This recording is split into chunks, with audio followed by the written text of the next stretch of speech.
You know what I love? Sports. Love sports. Sports. When it comes to Texas A&M. Where are you getting this information? Let me tell you. Welcome to TexAgs. I need to talk a little sports with you, Ags. David Nuño here with TexAgs Radio. Billy Liucci here on TexAgs Radio. Olin Buchanan. We will develop men. We will graduate players. And we will win championships on the field. The best way for us to win is to do it together. Do you realize everybody knows who you are right now? Very thankful for 12, man. They've won us games. These other schools are like, we're freaking Texas A&M, man. Like, that's about as pretty a throw-catch combo as there is. I saw the safety roll, the slot fade. I knew where I needed to put the ball. Our skill set worked great together. Like, he was more speed and I was more power, and then we put together, it was like thunder and lightning, you know. You know, if I'm betting on anybody, it's the Aggies.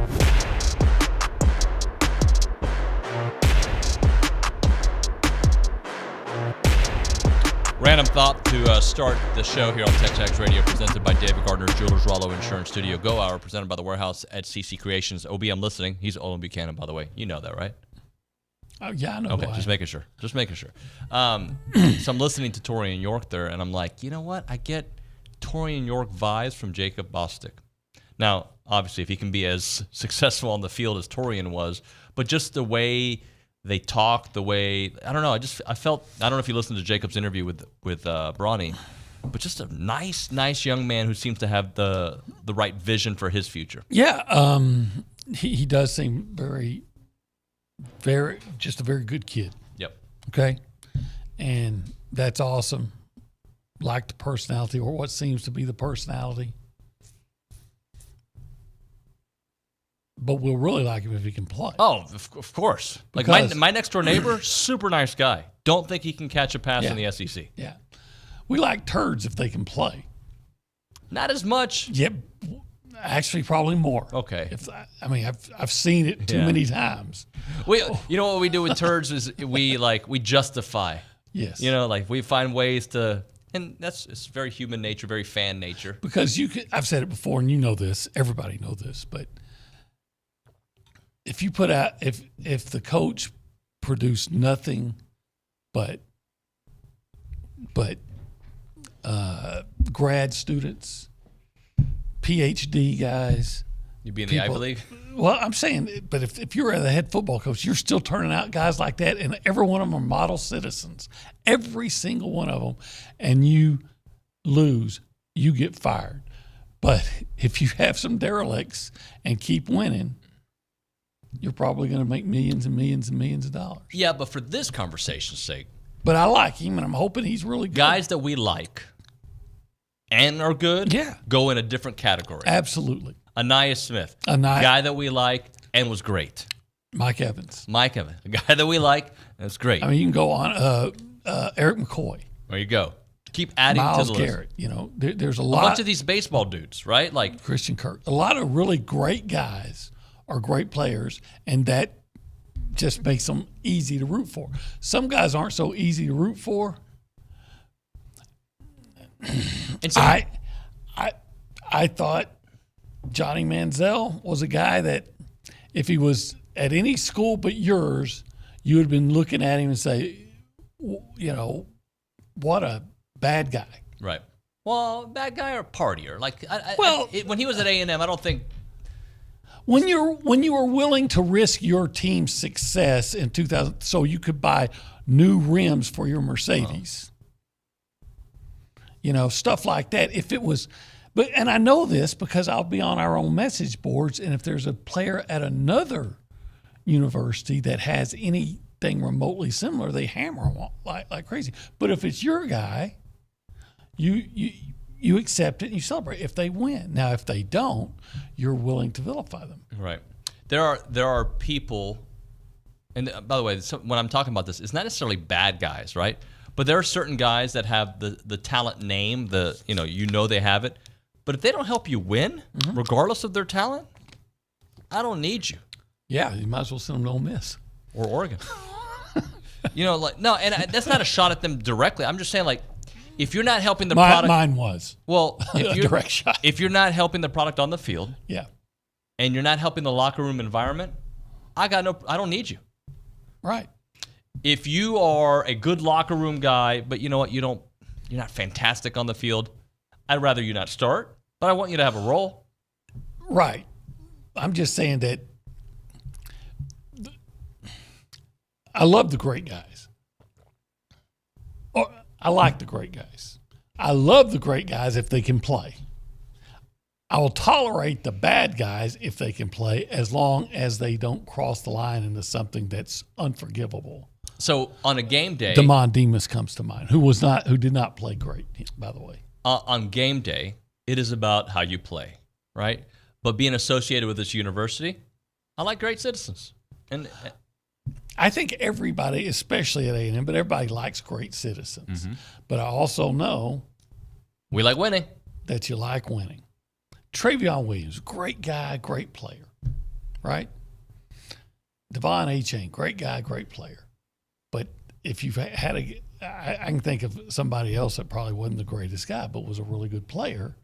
Now, he didn't do anything heinous, but, Look, we're not going to root for Aaron Hernandez here. Right. Which, by the way, I interviewed him briefly after a game. He was once. pretty nice. He actually was. Yeah. He actually was. They had just beaten Cincinnati in the Sugar Bowl. Well, he wouldn't be playing for Florida at the time if they knew what he was doing behind the scenes, right? Well, they might have. Well, Urban Meyer sure. To my point, at Florida, they were having all kinds of issues with players' conduct. Oklahoma back under Barry Switzer. But as long as they were winning and they didn't go way over the line, everybody celebrated them. Well, to your point, there was a point at the Texans. But I guess I messed up your. No, I mean, we're just talking. It's a conversation. Okay. And there was a time with the Texans where they were known to only get model citizens, and fans got upset about it, right? They're like, dude, get me a criminal. I want to win games, right? So there is that. But I'm just saying, like, to bring this back to Jacob Bostic. Yeah. Bronny told me before I listened to it, when you listen to it, you're going to love the kid. And he was exactly right. He told me the same thing about Torian York a year and a half ago. I knew, or 2 years ago, whatever it was. And you listen to him, you're like, man, I'm going to root for this kid regardless. As a human being, as a football player, Jacob Bostic came across that way to me. Great, yeah. Now, can you catch some passes and help this wide receiver room? I hope so. We're hoping. We're hoping he, like you said, we're hoping he is the offensive version of Torian York. By the way, the basketball team's got a lot of these kind of dudes. Oh, basketball team is just filled with them. Yeah. I don't know if there is a bad guy on the basketball team last year that played. Yeah. Yeah. I'm just saying, like, some people have left the program. And yeah. Well, I said that played last year. So, in fact, I can't remember. I mean, I can remember a guy that I thought was kind of a bad guy. Bad may be a selfish guy in basketball before Buzz got here. That I thought had a lot of talent but never maximized it, and he was more about himself. But yeah, the basketball, they're full of good dudes. It's like Anderson Garcia, Henry Coleman, Wade Taylor, I mean, especially Anderson, Jace Carter. Jace Carter, great. I don't know him personally. Seems like a really nice guy. My few encounters with him, awesome. Like I'd let him come over and hang out with the kids. Like he's that kind of guy. He's great. You know, the baseball team, all of them, dude. Now, see, I dude you. Sorry. Now I'm going to say this. I wasn't here, and maybe I shouldn't even make this statement. I'm just telling you what I heard is that back in the day, Chuck Knobloch rubbed a lot of people the wrong way. Okay, I don't know. I wasn't here, but I've been told that. Yep. But you know what? When he got up, when he played, you're like, heck yeah, Chuck. Well, he was a very gracious guest last year. I mean, I don't know that. I probably should have said. I had heard that. I think there was a reputation associated with him that way. Sometimes greatness does bring on an arrogance that people don't like. Yeah, sometimes it does. Johnny had a little bit of that arrogance that people didn't like, along with some of the other things. I actually liked Johnny's personality, right? When you finally got him, you know, he's very engaging, could be really a nice guy. What I didn't like is some of the things he did that I thought was detrimental to the team's success. And I think if you're going to play a team game, you need to have at the forefront of your mind what's best for your team. Tyler Eubanks on the YouTube page. Hi, YouTube. How you doing, guys? I hope it's somewhere in the middle. If we become like Notre Dame and turn away certain players, then that's a problem. When UGA hired Kirby, they threw all that out the window. I'd take 11 Manziels if it meant we'd win more. Exactly. But that said, to get back, to circle it all the way back. I don't want Ray Caruth on my team. Right. There's a line. Right. There's a line. There are lines. Right? And Johnny's not that line, by the way. I'm just saying, like, I can deal with a little arrogance, missing a practice here and there if you're delivering on game day. You don't want to bring in some of the guys like Baylor brought in a few years ago. That would be a bad thing. That would be a bad thing. I'm just saying that sometimes there are guys that are hard to root for. But if they're playing at a high level, it becomes a whole lot easier to root for. Well, look, sorry, and we're going to move on because we need to do 3 things we want to see. James Harden is not a bad guy, okay? Not a bad guy. When he was scoring 40 points a game or 36 points a game, even though he'd kind of fizzle out in the playoffs, you could put up with it. When the team was around 500 and he's doing that same act, nobody wanted him in town. I actually never was a fan of his game. But, like, so it depends on the output, not only the player's stats, the team stats is what matters the most. Yeah, the he wins always and losses. struck me as a guy that would rather score 40 than win. That's how it just struck me. Now, well, his teams did win a lot. Still, that's not the point. The point is that he always struck me, and there are players like this that I think would rather score 40 than win. Luka? I think he'd rather win. Yeah. That's why the Spurs were so good, because you had everybody on the team that would rather win than get their. But I don't know if you can have a team like that in today's world. The way Pop coached, I don't know if that works now. I don't even know if coaching matters in the NBA. I think players allow you to coach them. You don't coach them. They say, okay, we'll allow you to coach. But anyway, then in the college football program, are players still going to be it's getting that way where you are.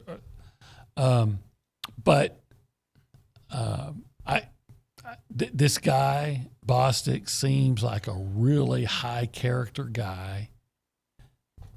And hopefully he will show us that he's also a high productive guy like Torian York. Yeah, that'd be great. That'd be great. Really good. Hey, 3 things we want to see. High character guys that win. The baseball team. Speaking of, you want to see them. I want to see them. There's high character guys that high. I want to see. I want to see them sweep Ole Miss. Okay. Now, and in doing so, I would like to see. Fewer strikeouts by the offense. By the offense, of course. Yes. Now, it doesn't mean that. I mean, look, they could strike out 20 times and score 20 runs, right? But just for something that if there is a reason for me to feel uneasy about it, about their moving forward, it's that. And then I just want to see. I want to see good pitching in the second and third games. Okay. I know I'm going to get it from Ryan Brauninger. So I'm going to take a different approach because I agree with you. By the way, I should have chosen that one. I want to see Ryan Brauninger tonight go 5+ innings. Give me 8+ strikeouts. Okay. I think it's in line with what he does. To me, that's like asking for the minimum. Well, if I get that, they're going to win game 1. Everything's a gravy after that, right? If they win that game 1, they're going to win the series. Is the way I look at it, right? So beyond that, can we get some early leads that are sustained, right? Like if you give Ryan Brauninger a lead, if you give Justin Lampkin the lead, they're going to win series. If you're not playing catch, and by the way, this team's really good at playing catch up. They're secretariat. They find a way. It's almost like in most of the races, secretariat came out, had the lead? No. Oh, I don't know. Rallied and then pulled away and won easily. I feel like I should know more about Secretariat. They did a movie. It's the most famous horse. It doesn't do anything for me. I was like 10, 11, and it was you know what? The Secretariat story was Caitlin Clark on, 4 legs. Is the Derby like NHL playoffs? You got to watch it in person to really appreciate it. I think you can watch NHL playoffs. You'd have to ask Hunter Goodwin that because he actually has attended the Derby on multiple occasions. I've never gone. Oh, that surprises me. Yeah, it kind of surprises me, I feel like too. you take private planes everywhere. In that actually, for 6-7 years, I could have driven there in 3 hours. Oh, yeah. I'm just not a Derby guy. I mean, I would report it on the news, and okay, cool. You know, if I have a friend, actually he's everybody's friend. Used to be in the Cotton Bowl named Charlie Fiss. He used to run media for the Cotton Bowl. You probably know him, and he's retired from the Cotton Bowl now. But you know, he goes every year. And we were talking at the SEC spring meetings last year, and he said, "Yeah, let me know if you want to go." And you know, pull some strings. And the only reason I'd want to go is because I know Irma would like to be able to dress up and get that hat that they all wear, the whatever they call them, and drink a mint julep and just be there for the spectacle more so than the race. Yeah, I'd go. And that's probably it right there. You can get everything you need from the race on TV, but you can't get the spectacle of it all from watching on TV. 100. All right, so I gave you Ryan Brauninger goes 5+. I gave you early leads. We got a lot of sports involved and in meaningful games and tournaments this weekend. So a good weekend of SECs. You got softball starting SECs. Got pushed back to a few today, hours today. Right? You got track, obviously trying to do big things. Men's golf going to the Stanford Regional. We got a lot of things going on. Let's have a lot of this. Let's continue this spring success. That's one of the things I want to see. It has been just a insanely successful spring, hasn't it? But let's get some hardware with it, right? Absolutely. Let's get some hardware.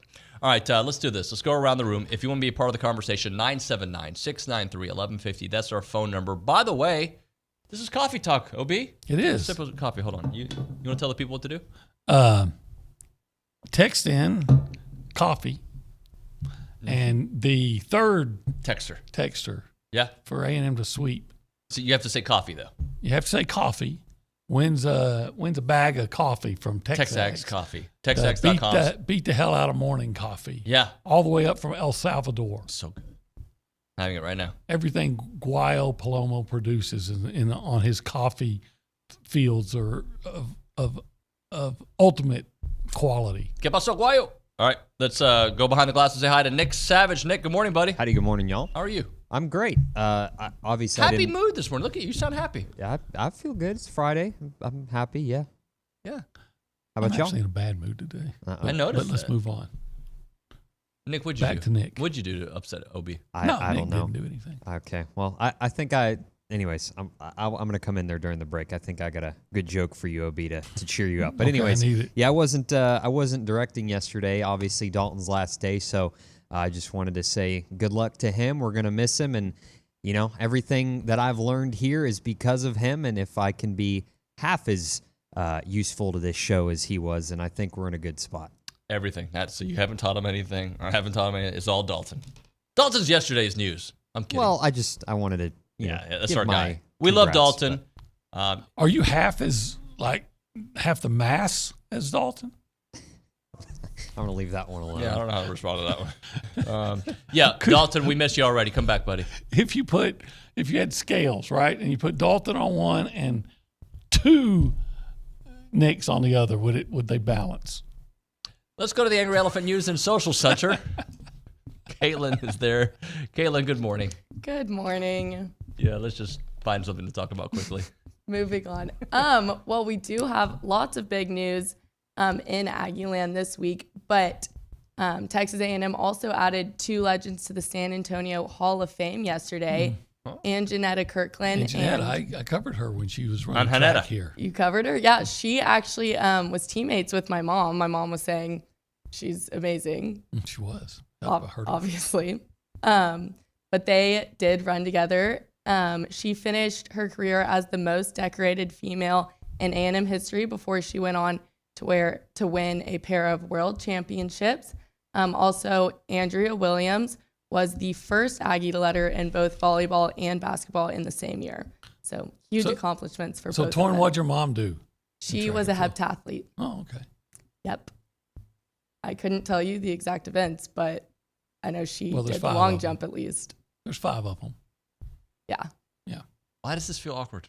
I don't know. If the vibes are weird this morning. But am I right? Like, something's off. Something's off. What's wrong? Do we all need a group hug? I don't think we can do that in 2024. All right, let's continue on. Caitlin, what else do you have? There was also an article from Matt Monaghan of the MLB this week talking about Aggie's Ball 5 chant, claiming it's the best home field advantage in Aggie baseball. he went on to reference. But wait, the best home field advantage in what? In baseball. Did in I say baseball. In Aggie baseball. You said in Aggie baseball. Right? In all of baseball. In all, okay. It was Aggie baseball rolls off the tongue. I was confused. But he even went to reference Connor Pilkington's Mississippi State game back in 2017 that got all the way up to a ball 12 chant, ending in a grand slam from Braden Shoemake. Pilkington walked out of the game saying it was a horror story, but that the atmosphere of Blue Ball Park was electric. So I thought that was pretty interesting. He also said that after pitching 2 seasons for the Yankees, Blue Bell Park's 6,000 felt like 50,000. So that's how you know you're doing something right. There you go. I like that. Me too. Good stuff there, Kellen. Appreciate you very much. Let's hit a break here. When we come back on TexAgs Radio, talk a little Aggie basketball for a minute. Is that all right? Basketball? Yeah. Just a couple minutes. Yeah. We got. I mean, I know it's the off season, but there's a couple notes on there, and then a little bit after that, we're going to go through some SEC power rankings that CBS put together. All right, let's hit a break here. We'll do that on the other side. Right now, we're talking about the Association of Former Students, our good friends there. If your business or organization is looking for an opportunity to engage with other Aggies, you got to check out the Association of Former Students and all their awesome events and just the great people that work out there. They put Aggies together during all their amazing events, and you know a bunch of them. Aggie Ring Day, obviously, a couple weeks back, all Aggie Hullabaloo gathering. They all welcome tens of thousands of guests here to the area, and they have many sponsorship and vendor opportunities available to get your brand in front of all those attendees out there. So if you want digital or if you want in-person options to promote your brand, they can take care of you. They got title sponsorship naming, they've got on-site presence, they got activation, they got recognition in their social media posts, and much, much more. There's also advertising opportunities in both the Texas Aggie Magazine and the Aggie News newsletter, which are seen by over 230,000 people. So if your business is ready to engage with Aggies, choose a partner with the organization that's been supporting the Aggie Network for over 140 years. For more information on options available through the association, please email sponsorships@aggienetwork.com. That's sponsorships@aggienetwork.com.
Kaylin, how'd you phrase it? The vibes this morning?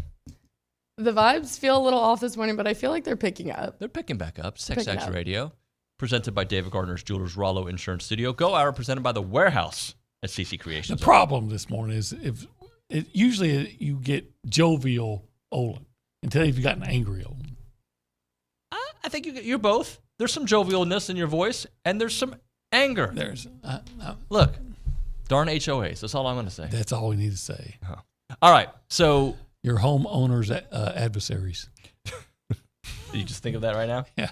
Pretty good. So the crew in the back put together a little stat for us. A&M basketball returning 70% of their roster. Now, let's not run to the hills just yet, because last year they brought a lot of people back too. And they ended up having a successful season. But let's just kind of go through what the roster could look like or should look like. Wade Taylor, Manny Obaseki, Anderson Garcia, Solo, Solomon Washington, Jace Carter, Henry Coleman III, Hayden Hefner, Rob Dockery, Jalen Lee. Additions, Pharrell Payne, Zurich Phelps, and C.J. Wilcher. Yeah, if these new additions, obviously the new addition, if these additions prove to be productive, and I don't think there's any reason to think they won't be, I don't think it's unreasonable to assume that this A&M basketball team will not just be better, but significantly better, even than last year, even without Boots. And that's a hard, that's a hard statement to make, because Boots has meant so much to the 100%. Program. But you're adding 3 productive guys while losing 1. I want to go through some of those graphics you just put up, Nick, because let's kind of go through them. Now, Wade Taylor, I can't assume he's going to be significantly better than he's already been, right? If he is who he is. If he is who he is, we're good, yes. Right? Okay, so Wade Taylor, let's move it to the side. Manny Obaseki had a dramatic rise last year. Yes, be who you were in the last month. Right? So you get that version of Manny Obaseki. Okay. I assume that Solo is going to get better. He got better from freshman year to sophomore year. Solo is going to take another step, right? Jace Carter has to be better. I think he will be better. He really started to show improvement in the toward the end of last season, like the tournament, the tournaments postseason, like SEC and then beyond. Yep. Henry Coleman is Henry Coleman. I think last year we struggled finding like I'm on Buzz's staff. He was such a jack of all trades. You could start him at the 5, you could move him to the 4, bring him off the bench.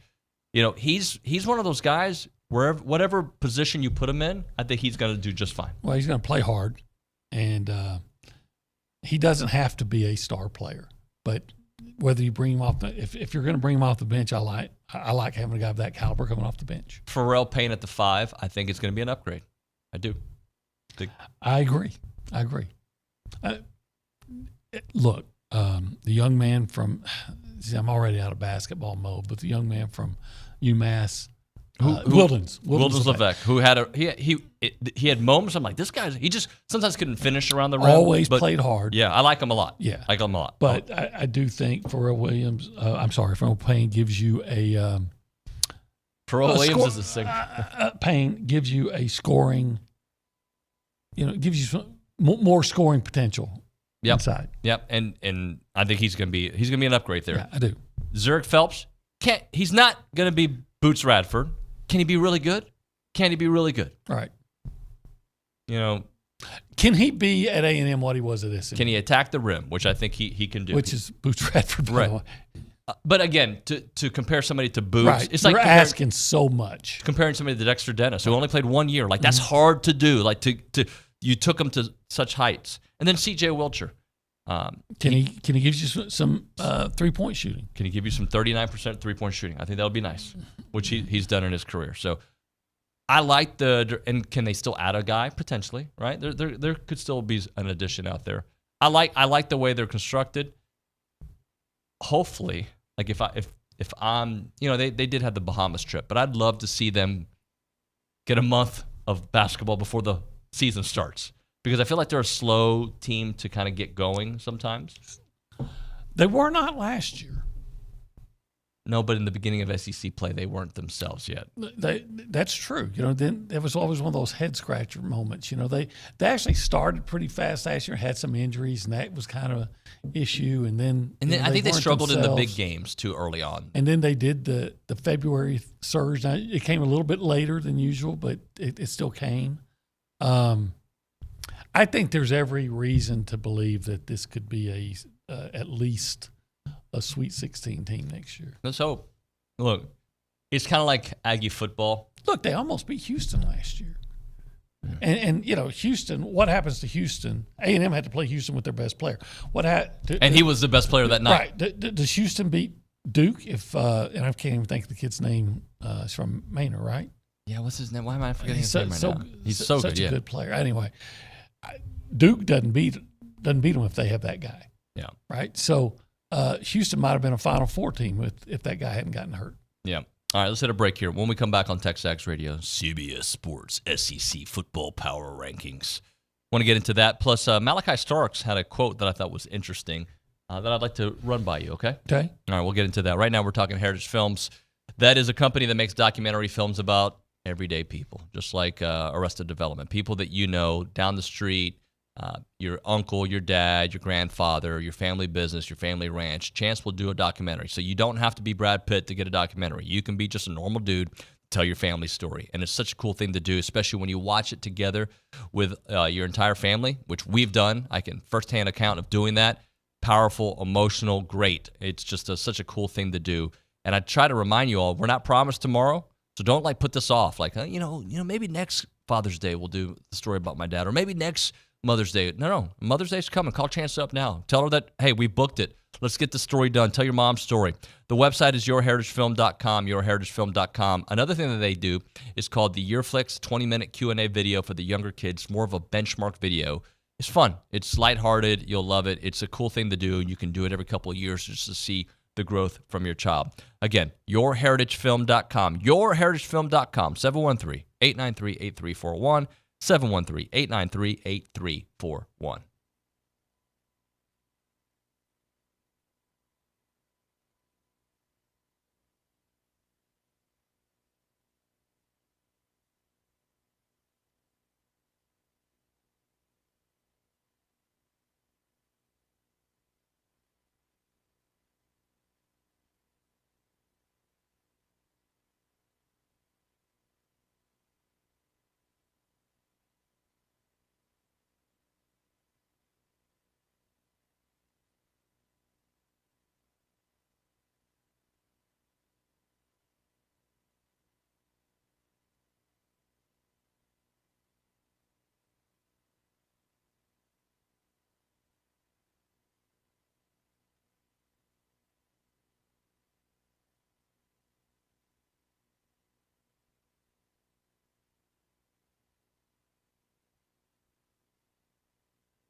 Here we go. TexAgs Radio, presented by David Gardner's Jewelers Wallow Insurance Studio. Go Hour, presented by the Warehouse at CC Creations. I kind of like this quote from Malachi Starks that I was made aware of. Have you seen this quote? Who's Malachi Starks? Plays for Georgia. Okay. And I guess it's both Malachi Starks and Miles Thornton talking about Georgia's on the Players Lounge. And what Malachi says, Kirby says it all the time. If we lose you, that's okay. He laughs. That's what it says here. We will replace you. He keep it 100. Like, yo, you want to go somewhere else? That's fine. We'll find another you. Mm-hmm. We'll find two of them just because. And I think I love that approach from the coach. I love it. I think in the NIL era and all the things that's going on that you're going to see, there was a big push, right? Not in the last 10 years, that the scholarship is for 4 years, right? Because it was always year to year, and then different colleges say, okay, not only is it going to be for the full cost of tuition over the whole year, but now it's for the whole full 4 years. Right. Well, you can't keep having it both. You can't have it both ways. So now it's going to be like, you're not giving effort. You're not doing it. Well, we'll find somebody else. You're cut. We've seen that. You're going to see guys cut. I love it. And I don't want to say that I side on I don't have a preference. I just want my football team to win. Mm-hmm. Right? It's not like I'm on the coach's side or on the player's side. I want what's best for Texas A&M. You know what? And I do want what's best for college football because it's a sport that I love to watch. I love to be a part of. And I think Nick Saban recently was talking about if they can fix it in the near future, whatever this is. And he feels hopeful because there's at least awareness of the situation. I think he was on with Cube and Mac yesterday or the day before where he was talking about it. And there's at least awareness and a hope to fix it, as opposed to what it felt like in the very beginning. Yeah, it's going to be the Wild West. It's the Wild West. It was just kind of like, yep. Now at least they're trying to put things in motion to fix it. Well, there does need to be some structure. I think everybody, even players, would agree with that. But I still can't get my head around this idea that somehow NIL is going to be tied to the university because and your contract or whatever, because when the players become employees, because like I say, NFL players have contracts, but they still can go outside of that and get other, people moonlight all the time. Are you going to come back and try to tell players they can't do that when the Supreme Court says they can? Right. So, and then when you have that and you try to set up rules to limit or to keep the university out of the NIL, you know as well as I do, people are going to break those rules. Yeah, they are. They are. Let's do the CBS Sports SEC Power Rankings. If you were to guess what place A&M would be entering the 24 season, okay, what would you suggest? Or what would you think? And you can give me your opinion of what they should be and what you think people say. Okay, well, Georgia will be 1, probably Alabama will be 2. Tennessee's going to be up there for reasons I can't understand. LSU will be up there for reasons that I can't understand, other than they're always pretty good. I think Missouri's going to be up there. So there's probably somebody that I'm missing. You're forgetting the 2 new schools. Ole Miss, Texas, and Oklahoma. So A&M's going to be probably, I'm guessing, 8. Close, but not yet. 7? No. 9? No. 10? Yes. Let me give you the list according to this. Georgia, number 1. Yeah. Okay. I don't need to read what they say about them. Texas, number 2. Okay. I'm more with Ole Miss being number 2 personally. Uh-huh. Ole Miss, number 3 on this list. Okay. Alabama, number 4. Okay. Mizzou, 5. Okay. Tennessee, 6. Uh-huh. LSU, 7. Okay. That makes a little more sense. OKLAHOMA, 8. Yeah, it's kind of a head scratcher, but okay. Number 9. Naughty number 9. The Stoops, Kentucky. Okay. Your response is great. Okay. Number 10, Texas A&M. Right after A&M. Surprising, I thought. Florida. Florida. Yeah, I'm not surprised at that. Number 12, Auburn. Okay. I would have put Auburn above Florida. You still got Thorne at quarterback. This is true. South Carolina, number 13. All right. Arkansas, 14. Our Kansas, yes, 14. 15, Mississippi State. And taking their typical spot. Vandy, holding on to it for dear life. Do you think it's just a coincidence that Texas entered the conference and they got Georgia at home because you have to play somebody good, but Vandy just happens to be on their schedule? No, I think You think there was any concessions made, or? I mean, if there were concessions made that we'd get the first home game, I could see concessions made the other way too. Yeah. You know, so look. These lists don't matter, right? And we go through them all the time. I would definitely have A&M above me personally. Maroon goggles. I don't care. Ahead of Oklahoma, ahead of Kentucky. Yeah, I don't think that's a stretch. I think I can understand LSU being ahead of them, but I think when it's all said and done, A&M will be ahead of LSU. I think A&M will be a better team than LSU this year. I wouldn't be surprised. As of today, because I haven't seen anything. Now, this is what I'll give Brian Kelly and LSU. They consistently do well, right? Like wherever he goes, they win 9-10 games. So usually, if I think A&M is probably an 8 to 9 win team, and BK is usually a 9 to 10 win team, if that continues that trend, they'll be better.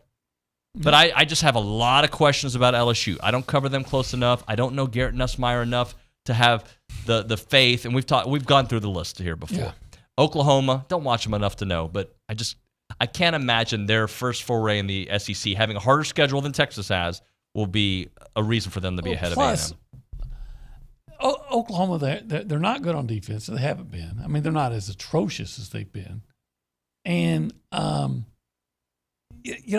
whoever's at quarterback at Oklahoma, it's almost like Auburn. They always get overhyped. Well, let me because we haven't done the Oklahoma schedule. Let's do this real quick. Oklahoma schedule, okay? Okay.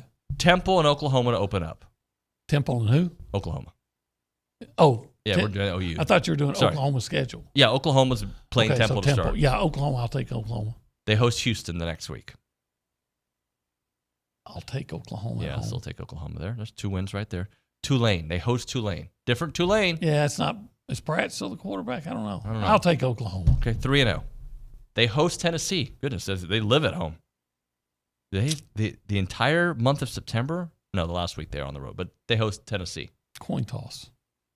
I would, if I had to pick, I'd take Tennessee. Yeah, 3-1 for this conversation. But see, I'm not real high on Tennessee either. Okay. They go to Auburn. I don't know. But you're right, Peyton Thorne sucks. He does suck. At least against A&M he did. He played better at the end. I'll take Oklahoma, even though it's on the road. It's toss-up. 4-1. The the rivalry, the Red River rivalry. I'd pick Texas. So that's 4-2 at this point. Hosting South Carolina. Yeah, I'll give them that. 5-2. Going to Ole Miss. They lose. They lose. Okay, that's 5-3. Maine. Maine? Yeah. Yeah, I think they can handle the Black Bears. Okay, so 6-3. Torn, did you know that Maine was the Black Bears? I did not know that. I saw the look. Okay. So 6. They go to Missouri.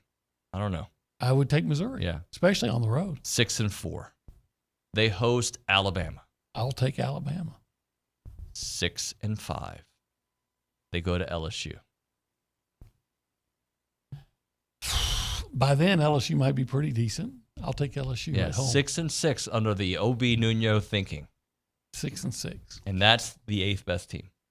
Now, again, like you said, Tennessee, that could go either way, I could see. Auburn, by the way, could go either way.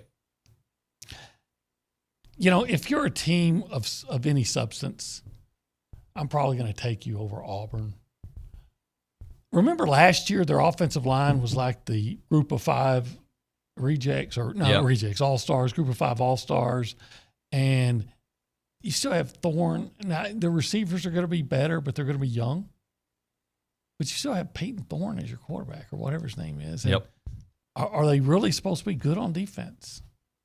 You know, no one ever talks about their defense. I need to call my friend Brian Matthews here pretty soon, who covers Auburn, and get a scouting report on Get a little scouting report here. All right, let's hit a break here. When we come back, we'll do Bank on It and Around Aggie Land. Right now, we're talking about Rollo Insurance. Talked to Morgan yesterday, who works there. Not only are we talking about going to a Mexican restaurant, because that's what we do. We go get barbecue. We go eat Mexican food. We also talked about potentially adding a car to our insurance, because I was thinking about buying the boys a car. kind of paused on that, but we were like considering it. And I was going through the options, and he talked me through like, you can do liability, you can do full coverage, you can do this. It's going to be expensive. Yeah, it's having twins getting their license at the same time sucks. But it doesn't matter. Rollo Insurance is going to take care of me, and they can take care of you. They're right here in College Station. They are the official insurance provider of TexAgs Radio. They say the difference is real because it is. It is a different vibe when you go to Rollo Insurance, when you have them handle all of your insurance needs. They're going to find out the best situation for you. They do the shopping for you so you can get all your insurance goals done. They can write any form of insurance to anybody here in Texas. They've got 53 offices in Texas, plus they've got stuff all around the country, no doubt about that. And as I mentioned, they're local right here in College Station. That's where their headquarters is, right off of Highway 6. Call them up, 888-44-ROLLO, or go to rolloinsurance.com. Again, that is 888-44-ROLLO, or go to rolloinsurance.com.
TexAgs Radio here, presented by David Gardner's Jewelers Rollo Insurance Studio Go Hour, presented by the Warehouse at CC Creations, tied the bank on it, presented by Vera Bank.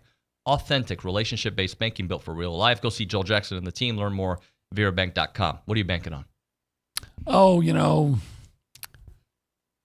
how many home runs do we say they need to get to? What is it? They're at 114 for some reason. I believe that's the number they're at. They need 10, right? I think, was it 128 for the record? I'm trying to think. All right, well, I won't say that. They have 113 home runs on the year. I know there's supposed to be weather there, right? I heard that there's going to be some a wind that's going to be blowing in, and I'm still saying this team's going to hit 6 home runs at least over the weekend. I know that's a small number for this team, but because of the weather. Because of the weather, and you know what? I'm banking on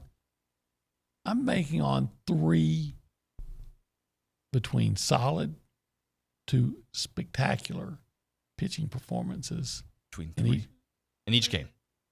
Starting pitching performance. I think they're going to be really good in all 3 games starting. OB, you're talking to me now, man. I like the way you're saying that. Yeah, this is like.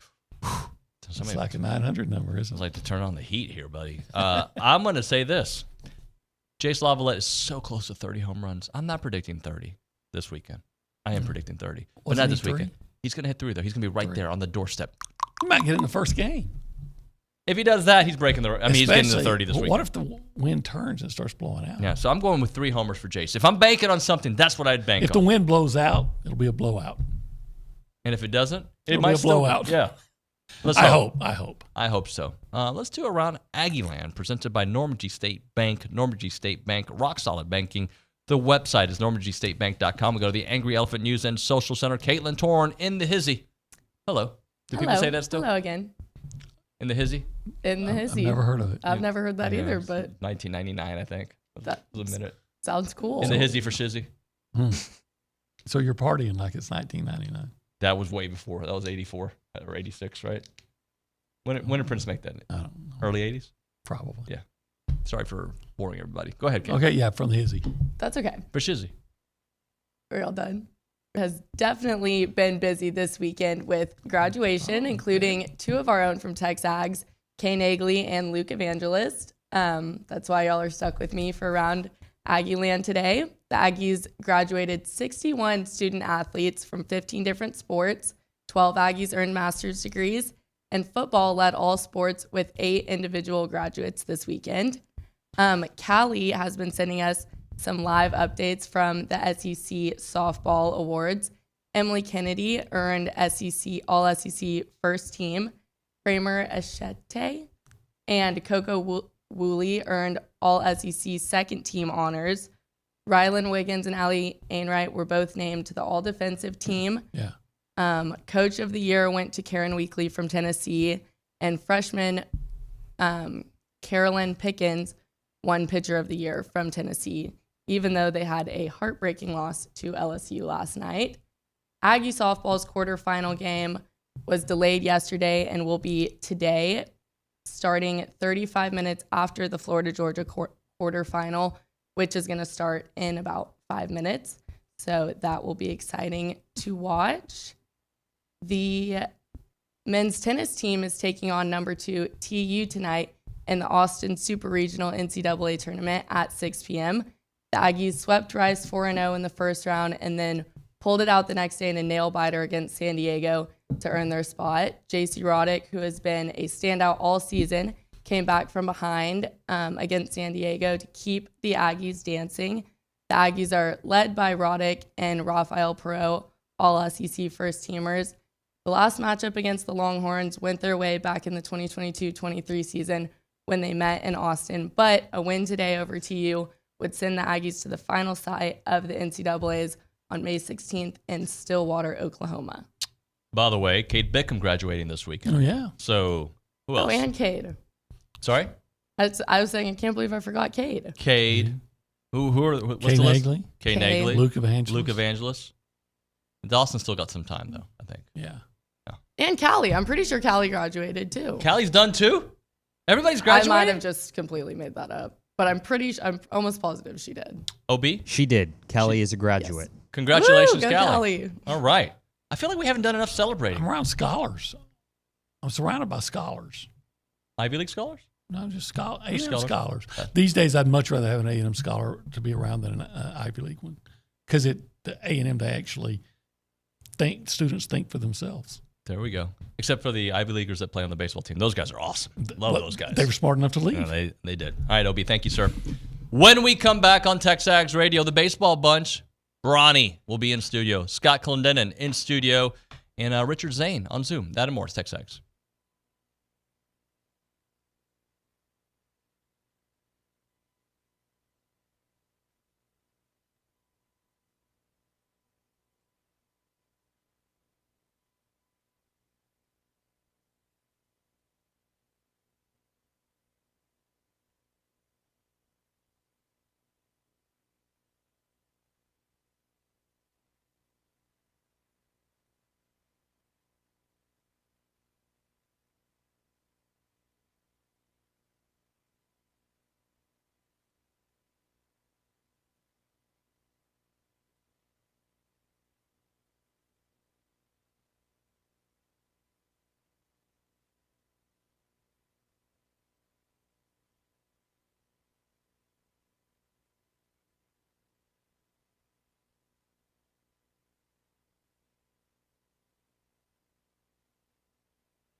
We're back here on TexAgs Radio. We are presented by David Gardner's Jewelers, Rollo Insurance Studio. Time for the baseball bunch.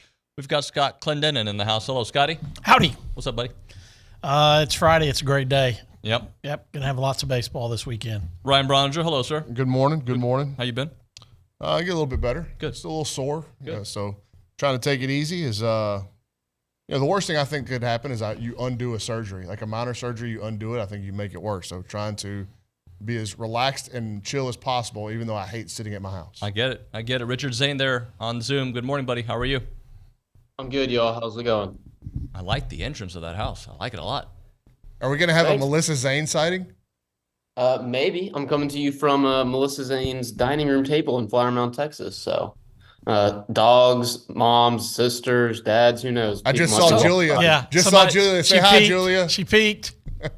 Hey. Look at Julia. She's going to graduate from Texas Women's University tomorrow. She got pinned yesterday for nursing school. So, congratulations. Congratulations, Julia. Nursing Week, celebrated every year. Smartest Zane child without question. Oh, no. Well, the dog comes first, and then it's Julia, and then a very, very big gap, and then myself. Richard, I'm going to start with you. How are you feeling after the bounce-back win against Rice after the LSU series, considering what's still ahead? I mean, I've no reason to not feel confident, right? I mean, obviously last week in Baton Rouge didn't go according to plan. You never want to lose a series, especially to those guys in that venue. And but they took care of business. They handled business exactly how I thought they would against Rice. And I still have no reason to be concerned or not feel optimistic about this A&M team. I felt like A&M last weekend played the absolute worst baseball we've seen them play in probably all phases of the game. And they still had a chance to either tie or win the game. In both of the games, they lost in the ninth inning. And LSU had to pitch and play the best baseball they had all year. So LSU's best was barely good enough to beat A&M at its worst. So, I mean, if that's the worst weekend A&M's going to have all year, why not feel optimistic heading into this weekend in Oxford? All right, Scotty, how are you feeling? I feel pretty good along the same lines. I talked with Coach Schlossnagle about that exact thing, and there were some uncharacteristic things that happened, but you also need to have. There are different players playing right now that had different roles than when they played at Florida the last time they had that kind of weekend, and to play for something on Sunday and get that victory, I thought was huge. Teddy Burton not playing, in two of those games, even though you split those, was a key factor. But the silver lining was you got at bats, and you got Caden Kent, some opportunity. He played some first base. I think that you expanded the guys that you can take on the road. And I think that, it is probably going to be two pitchers and one hitter when you expand to 30, but you gave some guys swings under the microscope in a fire that are going to be important as the season goes along. Ronnie? Yeah, I mean, there's not much left to be said. We've kind of gone over the LSU series now all week and looking ahead to Ole Miss. And I just thought it was good to see Braden get back on the ball on Tuesday night. And I felt like the team kind of had a big exhale and relaxed and played their game back in front of the fans. And they had a good opponent to do it with. And I'm not trying to make any kind of commentary on the kids at Rice. It's just that program has fallen on some hard times. And A&M capitalized, and we've seen so many times this year is like just how the team, when it's going on all cylinders, this group overwhelms opponents. And that's why I compared it on Monday of this week to that 2012 Texas A&M football team when they got it rolling. It was like, all right, once they start getting the first couple of first downs, it's over with. Like you're not stopping them, and that's kind of how it feels right now. When this team starts to swing the bat the way they do and they get a little pitch and combine with it, it's like they just overwhelm people. Bronny, I want you to go a little bit deeper when it comes to what we saw from Braden on Tuesday. Excuse me. What about his at-bats seemed different this time? Yeah, and I think as talented as Braden is, and he's as talented as any baseball player that's ever put on that uniform, him going through a prolonged slump isn't something that's not the only time it's going to happen.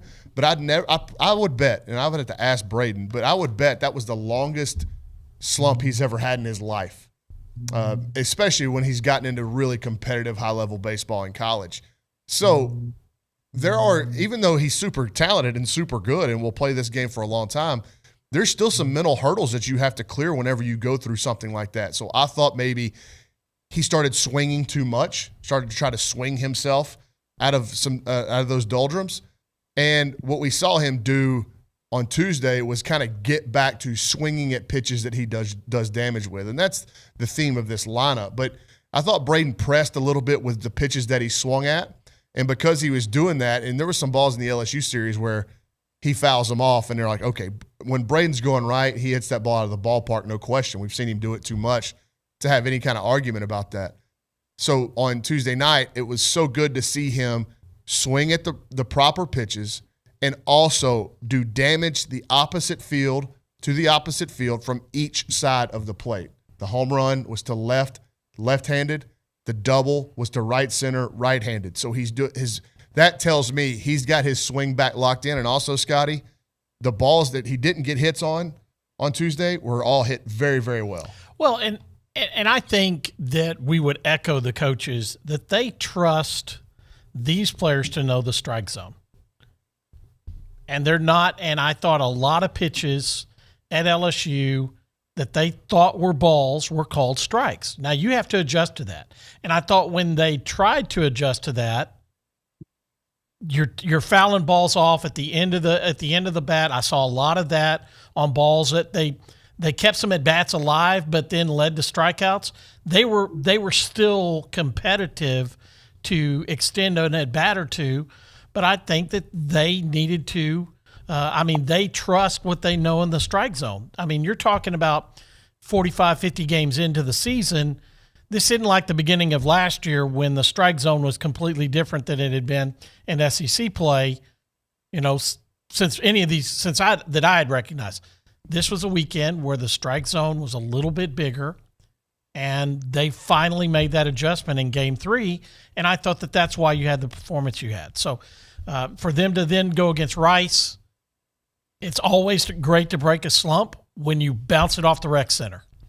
There's probably nothing that feels better than that than to, crush one like that. And the work that I put in, because, that Monday was a day of themselves because they had to have a day off. Hey, let's go have what the work I can put in on my own with my teammates.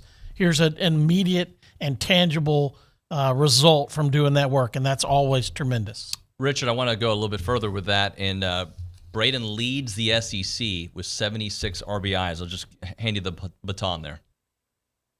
I mean, I think he is as good of a player as I think any of us have seen come through in the Maroon and White, and obviously last weekend didn't go according to plan for him. You'd like to see him light the world on fire each and every time he goes out there for the Aggies, but this is baseball. There are highs and lows. There are peaks and valleys. And, if last week was a valley for him, I think the Aggies are going to be okay, especially when, he strikes out 4 or 5 times in the finale and you still score 14 runs or whatever.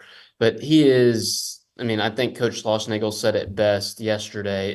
If the biggest concern that the Aggies have going into the postseason or the conference tournament, anything like that, is Braden Montgomery and whether or not he's going to perform, then the Aggies are in a great spot because, I'll take my chances with that. I'll bet on Braden Montgomery, each and every day out because he is that good and you can't hold him down for an entire weekend or all that often. Scotty, I assume you know because you have the game notes in front of you. I'll just ask, do you know who leads the SEC in triples? Caden Sorrell. That is correct. Let's talk a little bit about everything he does because it's not just the triples. It's the defense. It's the power. He's shown it at all. I think that they worked him in the lineup perfectly. I think you had the perfect situation because Hayden Schott is a guy that in the field or in the dugout affects the ball game. He's a great guy to have on the bench there. He doesn't carry at bats, with him. Lots of freshmen when they get at this level can. and Caden Sorrell gets to go out and play defense, gets to go out and make some plays, to help flush that. I think that was important for him. He is played at the level that I expected from him. For a guy that goes from a top 1,000 draft pick projection last year as a top 1,000 high school player to where he ended up his senior year to where he is as a freshman in the SEC is as good a year and a half to 2 years as any recruit A&M has brought in. He has done the work, and he is being rewarded by that. And the sky's the limit, like Grahovic.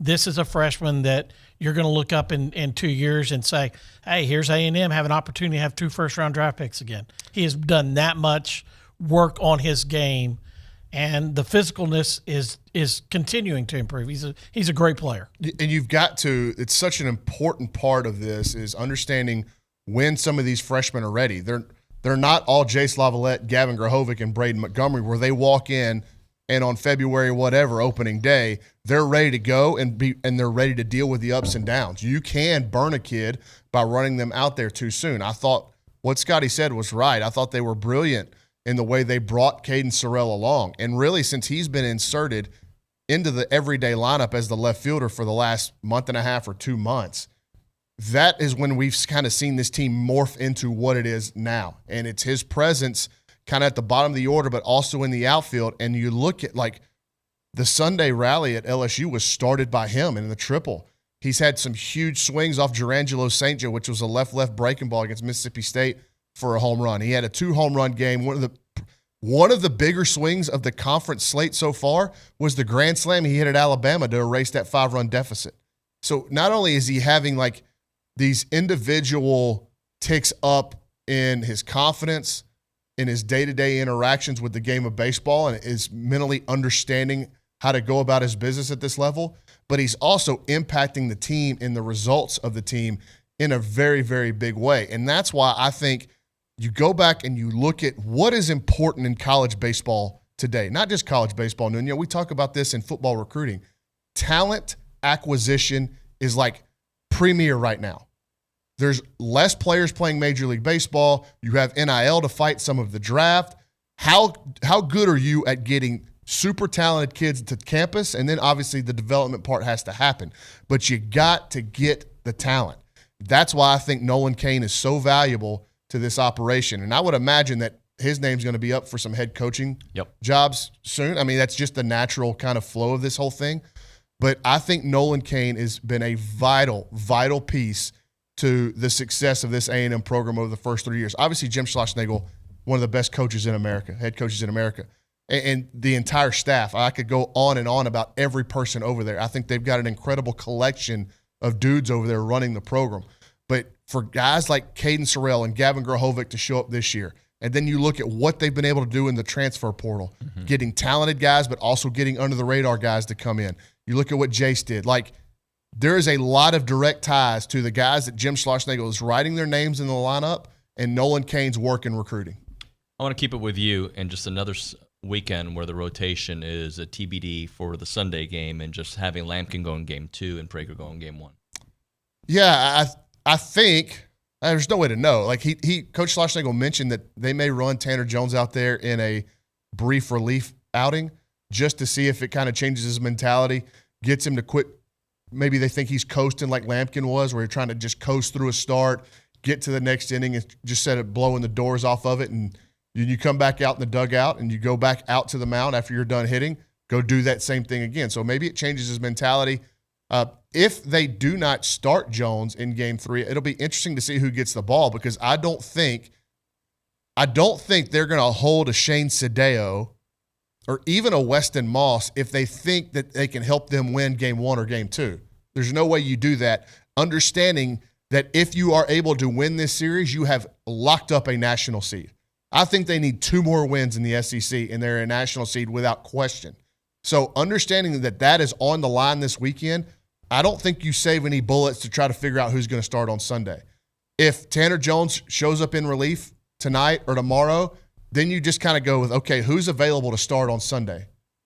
But I don't think you withhold Shane Sadeo tonight if you need him, or Tanner Jones tonight if you need him and you think he can help you win, just to say, okay, these guys are starting on Sunday. You're going to fire every bullet you can, see how the cards fall, and what's available on Sunday is probably going to be who you tried out first. And I think that, they're basically have one regular starter, and Maddox going today. The other guys for Ole Miss. So you look at how they're set up, their rotation this weekend.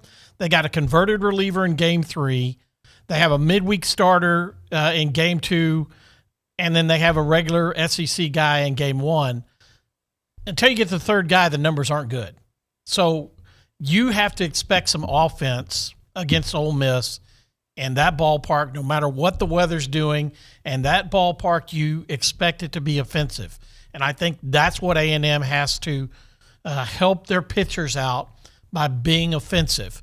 And then you can maybe – like Olin offensive? No. Offensive. Offensive. Okay. I see the difference. Yes. Olin is offensive. Yes. That's a great catch. But I just think that you have an opportunity at the beginning of these games, set the tone, and get after their pitching staff, and that gives you an opportunity for your pitching staff to, have whatever weekend they do. It's important for good starts by your offense. Let your starting pitchers walk to the mound with a lead, and I think that goes a long way for A&M having that kind of weekend that can clinch a national seed. Richard, follow that up too. If the Aggies have a comfortable lead, how they could maybe potentially use Tanner Jones differently in that kind of scenario. Yeah, I mean, if A&M's got a comfortable lead, I mean, you can throw anybody, right? If it's super comfortable, you don't have to worry about throwing Tanner Jones in a high leverage spot, or you don't have to worry about using Chris Cortez or Shane Sadeo because you've got the game wrapped up. Certainly don't want to use Evan Aschenbeck if the game's already out of question, stuff like that. So, I mean, yeah, you could see him out there just to get a little bit of a reset, maybe throw like 15, 20 pitches in a game that's already out of hand. Hopefully the Aggies are on the right side of that. But yeah, I think it's interesting how they're going to use him this weekend. It's something to keep an eye on. And definitely the numbers of Ole Miss's pitching staff, it's closer to 8 for a team ERA in conference play than it is to 7.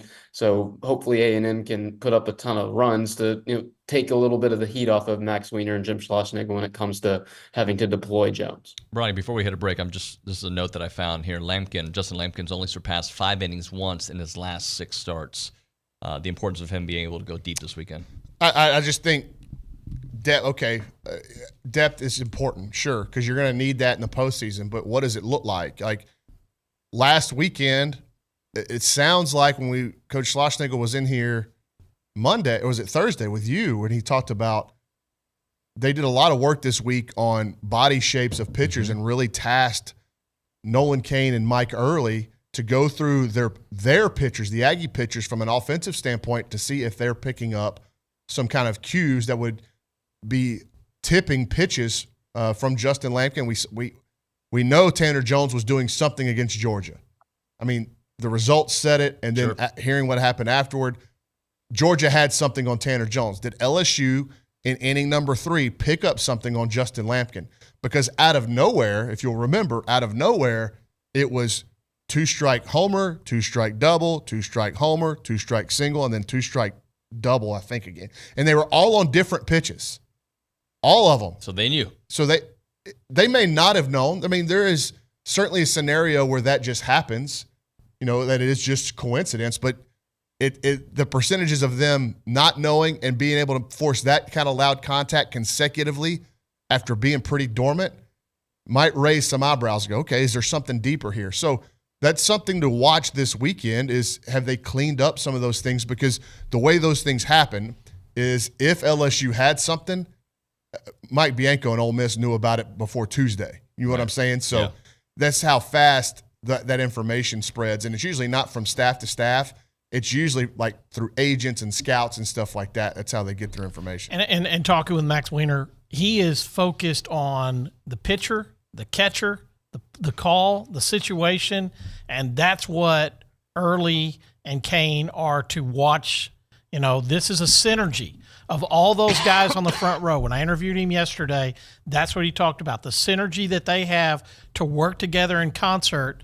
that I'm doing my job and y'all are helping my job by watching my picture to see, because of their experience and their ability, to self-scout on the fly is huge. And that can be a great key, because that takes Max and just lets him do his job and not have to worry about those tells or somebody picking up something. All right, let's hit a break here. We'll come back with more Baseball Bunch. Right now, we're talking Caldwell Country Chevrolet. Summertime is a great time to buy a vehicle. That's where a lot of deals happen. And I know purchases just go crazy here, especially in the Brazos Valley if you go to Caldwell Country Chevrolet. And if you start that search online, you're going to see the amazing selection of vehicles that they have there at Caldwell Country Chevrolet. Great selection. And then you'll go on the lot and you'll see all the cars. You get to smell them. You get to drive them. You'll get to test drive. It'll be a great experience. And, of course, the customer service. We're talking about from beginning, during, and after the process. That's what they're known for there at Caldwell Country Chevrolet. It's a very easy process. They've got complimentary pickup for their service customers and delivery, of course. 15-minute drive, Rellis Campus, all the way there to Caldwell. Not a far drive at all. We're talking 15 minutes, and you're going to step on the lot, and you're going to see the amazingness that happens there on the lot at Caldwell Country Chevrolet. Highway 21 in Caldwell. Online, CaldwellCountryChevrolet.com.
All right, we're back here. Baseball Bunch on TexAgs Radio, presented by David Gardner's Jewelers, Rollo Insurance Studio. Bronny, through 49 games, this team has belted 113 home runs. You were the first one to tell me this, that they were going to get close to the record, if not surpass it, way before the season started. I think it was during the fall you told me. Maybe I'm wrong, but I feel like it was during the fall that you felt they could get there. Yeah, and it's been a different way of getting there.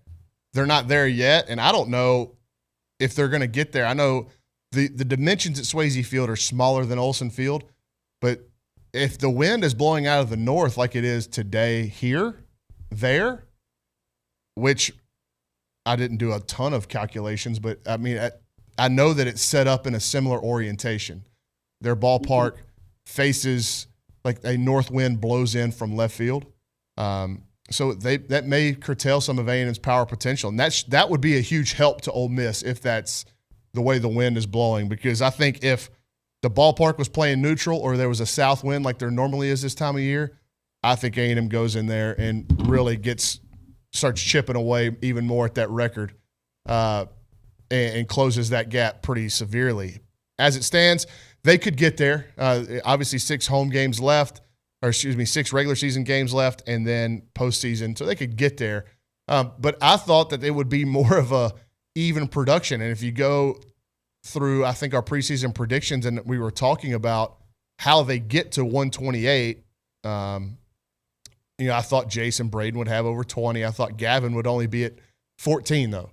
But I thought Targach and Benderup would be double-digit homers. So it's been different guys that have helped get them there. But, yeah, they're certainly on the doorstep. And I think this team, when I look at it, and I wasn't around for 99, I was a young kid, but I didn't see it day in, day out like Scotty did. But I haven't seen a team with this power potential, and especially with a kid we talked about last segment, when Caden Sorrell has started to take off on this rocket ship. Like, there's way more homers in that bat from now to the end of the season. I think he could get up close to 10. I think Hayden Schott's got another power surge coming. So if all those things happen, then yeah, I think they'll break that 99 record. If you have 6 guys that hit 10, between 10 and 20, and then you have the 3 thumpers that you have, when I went through for the predictions and got a crazy number that blew away what the record was, that's what I was looking at. Can this guy hit 10? Well, for prediction, why don't I just go ahead and give it to him? And went through the whole lineup and had a number that was high. But I didn't have 3 doing 20. And you're on the precipice of that. And I think that this team, it's crazy to see when things have happened to, take away some of the BB core stuff on the bats, that changed the game. And then they went back with the seams. To be as big and strong now as these guys are, I don't have the season record in there. I cut that page. But to just see what they're doing now here, I watched Condon last night, watching that game, what Caglione does at Florida, seeing all these guys and sitting there a few years ago and saying, look at what Will Frizzell is doing here. This is a special kind of player and a special kind of year. And where was his season? Where was Frizzell at? He's career-wise, he hit 30. Yeah. So he's tied for 9th all time. So he had a season over 20 and 30 on his career. And I thought he didn't hit 20. He hit 19 that year. Hit 19 that year. Right. There's only been how many guys in A&M baseball history have hit 20 in a season? Yeah, Scanlon, Jace, Dalen, Craig Kuzmic. But this team's got 2 of like the 5 guys that have ever hit 20 in a season. And you're going to get another one. Yeah, and you'll end up with 3. Richard, I want to run this. Go ahead. You've never had a 20-20 duo. You've certainly never had a 20 home run trio. And I mean, those are just ridiculous numbers. You may get a 30-20-20. Yeah, you could have one reach 30, just the second one to reach 30. You could hit 2 30s. You're going to tell me Braden Montgomery can't hit 6 until the end of the season? Of course he can. So you could end up legitimately with 2 30 guys. 30-30-20. And Bronny, you were talking a little bit earlier that you don't think you don't know for certain that they'll get to 128 to tie or break the record set in 99. I mean, how many? They've got 113, so they've got 15 more to catch them, and they've got at least 10 games left in the season. That sounds like bad math to me, but I do know that the ballpark in Hoover's a little bit bigger. I think they're going to get there rather easily. Well, I do think. I also looked at next weekend's forecast here. More north wind. And I think and a good pitching staff. And I think that one of the things at the end of the year is when you get if you can get to Omaha and those games you can play there, that's still not a park that's conducive to home runs. Yeah. And A&M in that year in 99 did not hit a home run at the College World Series. So after super regional play, after regional play, that's where it stopped. Regional, super regional play, the home runs that Truett and Scarborough hit in the 9th inning were the last home runs that A&M hit in that season. So 128 and 70 games, though. Yeah, but they 68 because they played 2 games in the College World Series and didn't hit a home run. So the math is still good. You're still tracking on that and trending towards it, and you have an opportunity to do that. But you also have Arkansas in a week. Well, I think just Arkansas being a pitching staff has more to do with anything else that goes on next week, and you just trying to get wins and mix in a north wind that would play to the Hogs' advantage. To put this offense in historical context, I think one of the things that needs to be done, if you can do it, I doubt that we would be able to go back and find box scores from 89 or 99 or 98 whenever you had these elite offenses with these insanely high run outputs. But I think about this A&M team and how many games they've gotten cut short. How many times have they not hit all 9 innings? So yes, all but how many home games? How many times have they lost at home? Twice? Yep. So there's only been twice that they've hit in the 9th or later. Or actually 3 times because they had the extra inning game against Auburn. So 3 times have they hit in the 9th or later at home all year. Or Rhode Island, didn't they play an extra inning game against one of those two teams? Yeah, Rhode Island. But what I'm saying is how many times have they won games at home so they don't get to hit in the 8th, or they run rule team so they're only hitting 6 times? Right. So the runs per inning, I think, of this team would be very interesting to calculate. One other stat, we always focus on the home runs, but the trio up top, the top of the lineup, 200 of the 438 RBIs from those 3 guys. Yeah, that's what they're doing. That's why they're stars. Yeah. And there's going to be a part probably between now and the end of the season where one of those guys, like maybe it's an Ali Camarillo or maybe it's a Travis Chestnut, where they have a game where it's 4 or 5 RBIs and they win you the game. Somebody toward the bottom is – and the reason why you are confident in that getting done is because what have they shown you up to this point? And, like, all of those data points that we are starting to – gather on this team would just indicate that, okay, like if you get into a 2nd and 3rd 1-out scenario with the game on the line and here comes Teddy Burton, you feel good about that? Heck yeah, I do. If here comes Caden Sorrell, you feel good about that? And, Chestnut maybe not a big bopper, but in a situation like that, think about all the things you can do with him. You let him swing. You can. But he has bopped. Yeah, he can. He can. I don't think that needs to be at the forefront of his mindset of his game, though. Right. Like the home runs happen on accident for him, whereas Jace just touches it and it goes out the ballpark. But I think Travis can give you so much versatility offensively. And also, by the way, what if the guy coming in is a hard-throwing righty that elevates fastballs and Travis doesn't deal with those well? Now I've got Caden Kent on the bench who, because of the way he worked while he waited, I've got supreme confidence in and coming off the bench and giving me a clutch at bat there. Yep. All right, let's hit a break here. We'll come back with more with the baseball bunch. Milliken Reserve Time, farm-to-table community in College Station. They got homes, they got trails, they got wide open spaces with a mission to build a healthy community around nature, and they've done that, and they love the land that's out there. They want you to go see it and be a part of it. Milliken Reserve is creating a sanctuary for family, for nature, and for community. 2,600 acres of open space, farms, and trails out there. They got respect for the native landscape, and, of course, that wildlife that includes all the animals you can think of, the white-tailed deer, the songbirds, the rabbits, and the turtles out there. It's a place that you can go see the wooded landscape, the awesome paths to go through walking, where a family can cherish generation after generation. You'll love it when you go out there. And homeowners at Milliken Reserve share a legacy of conservation, which means generation after generation, you're coming back to that pristine countryside place. You can go hiking there. You can go biking, canoeing, fishing, kayaking, equestrian trails, evening yoga, summer camps, music festivals, farmer markets, and farm tours out there. The website is millikenreserve.com. That is millikenreserve.com. Go check it out.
We're back here on TexAgs Radio, presented by David Gardner's Jewelers, Rollo Insurance Studio. Baseball bunch guys here with us, Scott Clendenin, got Ryan Brauninger, and of course Richard Zane there on Zoom. All right, Bronny, let's talk Teddy B for a moment.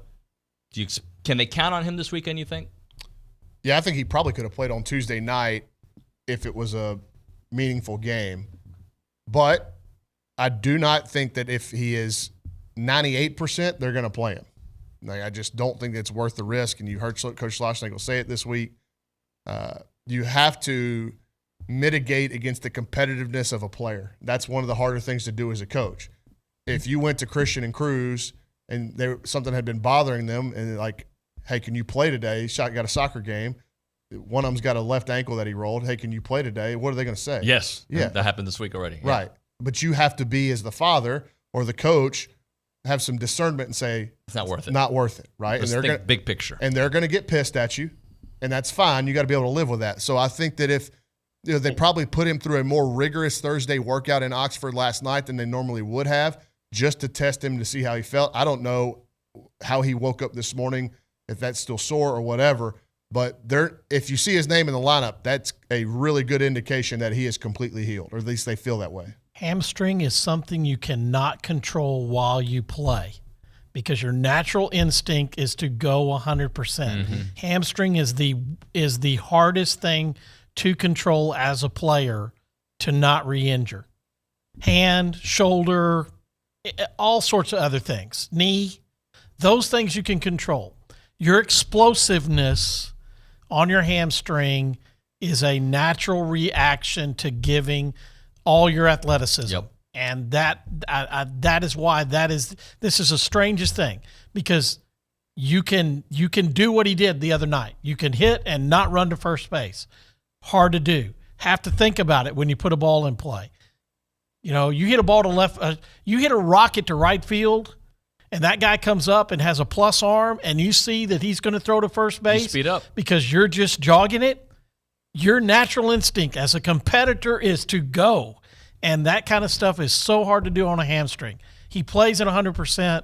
He doesn't play below that. My junior year at McNeese was really hindered by a hamstring.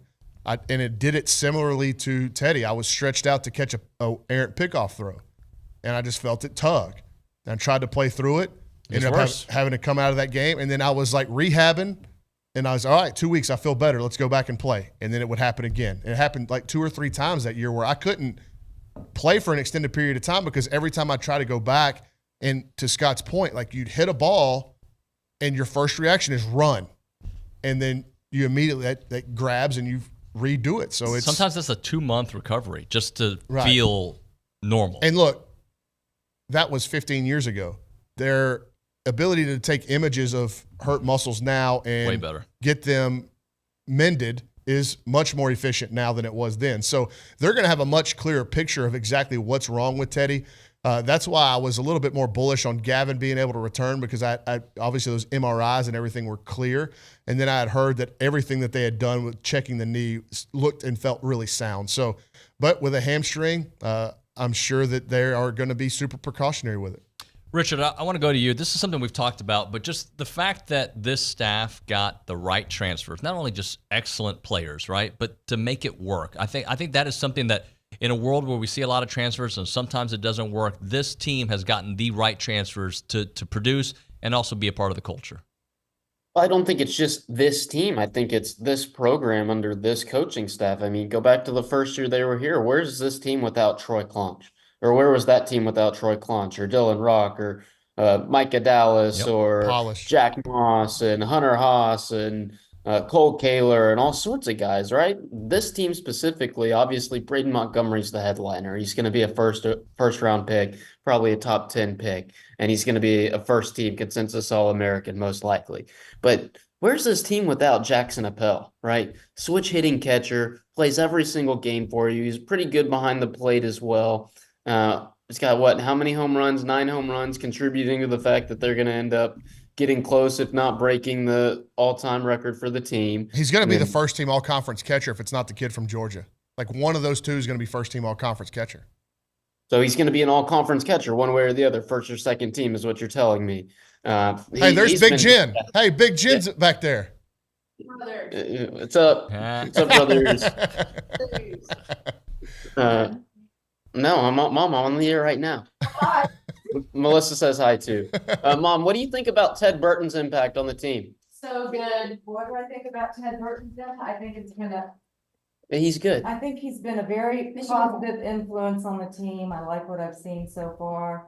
I think he just needs to take it a little further so we can clinch this World Series. Thanks, Mom. Great analysis. She had to go like this to make sure Ted Burton was playing good or bad. But Teddy Burton's been a huge impact, right? I mean, Hayden Schott is perhaps the biggest impact of all. Not only has he been fantastic at the plate and been a contributor all year long, but what he does for this team in the clubhouse and on road trips can't be understated. Yeah, I mean, getting the right transfers is so difficult to do it. And I'd love to talk to Nolan and Schloss and these guys and Mike and Max and the entire coaching staff just to pick their brain on what they're looking for when they're trying to get stuff out of the transfer portal. Sorry about all of that, but I'm still reeling and thrown off mentally from what just happened behind me. We thought you were a pro. Appreciate it. Thank you. First time anybody's ever said that to me, Scott. I said I thought. Anything you guys want to add on the way they picked the groceries? Well, and I think that Olin Kane's the best at it. Yep. He's to the do best at that, it. to be ahead of the curve on the Ivy when they still had a year to play, to go get the two best hitters you could get out of the Ivy. I think we saw Georgia with the pitcher. Mm-hmm. So you were ahead of the curve on that. That was a great job. Now everybody's trying to do it. You've already got another one locked in. Who's about to hit his 20th homer this season and in a he's shortened Ivy League season. Yeah, and he's an all-time leading home run in Penn history. So you've done it again, and now everybody's doing it. Yep. Everybody's going to the Ivy and trying to mine it. So you've done everything you needed to do, and they pitched to the expectation. There were some, and they hit to the expectation. There were some guys they brought in last year that didn't pitch to the expectation and didn't hit to the expectation, but unfairly to them, they were also compared to the first year of the huge transfer portal additions that changed your ability to play. So you're going to ride this wave. There's going to be years like year 1, 2, 3. You've got to learn to ride the wave. But the ability for A&M to go get the high school class still is the great great foundation for Jack Bell, for Johnson, for Grahovic, for Sorrell, all of those guys. Red shirts are no longer a stigma. Bender up. You have the basis and the foundation to add the pieces to, and you're not just going to the portal because we haven't done a good job of recruiting and then the family atmosphere to keep some guys so they don't go in the portal to leave. It's a hard job. You're recruiting guys every day, high school, junior college, portal, and your own team. College baseball is not as easy as it used to be when you got the big name on the door there. All right, let's hit a break. We'll come back with one final segment of the Baseball Bunch. It's TexAgs Radio presented by David Garner's Jewelers.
Baseball Bunch here on TexAgs Radio, presented by David Gardner's Jewelers, Rollo Insurance Studio. So what do we know about Ole Miss, Scotty? Where can they present some problems for A&M? Well, they were struggling. They very easily could have won the series against Auburn. They lost the last. I'm saying that they could have swept, but I'm saying they could have lost it. Oh, okay. I mean, they won a 5-4 game in the middle game. They could have had the sweep. They went wild pitch, pass ball to get walked off. It was more interesting than that. It was 2 quick outs. Yes. Triple, pinch hit single. To tie.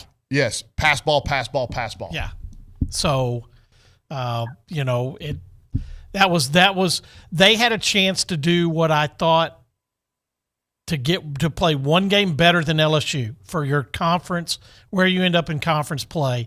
They had opportunity to get that one game better than what LSU did last weekend, and they didn't get it done. They got to play Alabama, and were the week before at home and were embarrassed in 2 of those games. This is going to be really interesting.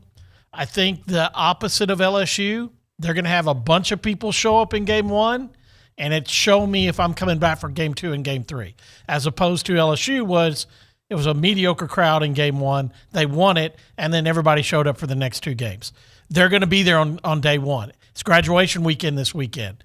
But if you're getting hammered and this isn't a great season and you're a couple years away from a national championship, you can get them to doubt having people show up. The surprising thing to me is they don't hit the ball like they have been. You only have one guy in the regular lineup with double-figure home runs, and that's 10. They were a much more offensive ball club the last few years, and this year they're solid, but they don't have a guy that is in the middle of their lineup that scares you to death. I think they do, and his name's Andrew Fisher, and his numbers come, and he is the one guy that you do not want to see. Oh, I'm sorry. 19. I'm sorry. Yes. I was looking at Randall. But Yeah, Braden Randall's a Rockwall kid who's a freshman that's been kind of in and out of their lineup at shortstop. They've had some issues, man. Like they brought in a transfer in Luke Hill. They thought he was going to be their everyday shortstop. Turns out he couldn't make plays there, so they had to scramble. They've been moving freshmen to shortstop. They've had issues at catcher. They've got a massive offensive issue at catcher. The kid that swings the bat the best is also the one that lets the ball go to the backstop constantly. A huge storyline for them this weekend is the health of Ethan Leger. He fractured his thumb in a midweek against Ole Miss against Mississippi State when they played 1st of May. They played it in Pearl, Mississippi at a minor league park. If he's unavailable to go, that's a massive hit to their offense. And it's just listen to Mike Bianco talk about it, it's just kind of a pain management deal. He didn't play at all last week at Auburn, but he's a key piece to their lineup that they could get back probably in a limited role. But Furnace struggles with the left-handers. That's a big key for these first 2 games. Is he's a guy with huge power potential, but struggles against left-handed pitching. And Udemark's another kid that's going to look like Tarzan when he gets in the batter's box, but the numbers don't indicate kind of him being a high power output guy. But everybody talks about his exit velos and his raw power. Andrew Fisher is the guy you have to watch out for. And it's almost like not Charlie Condon, but you can approach it like Charlie Condon.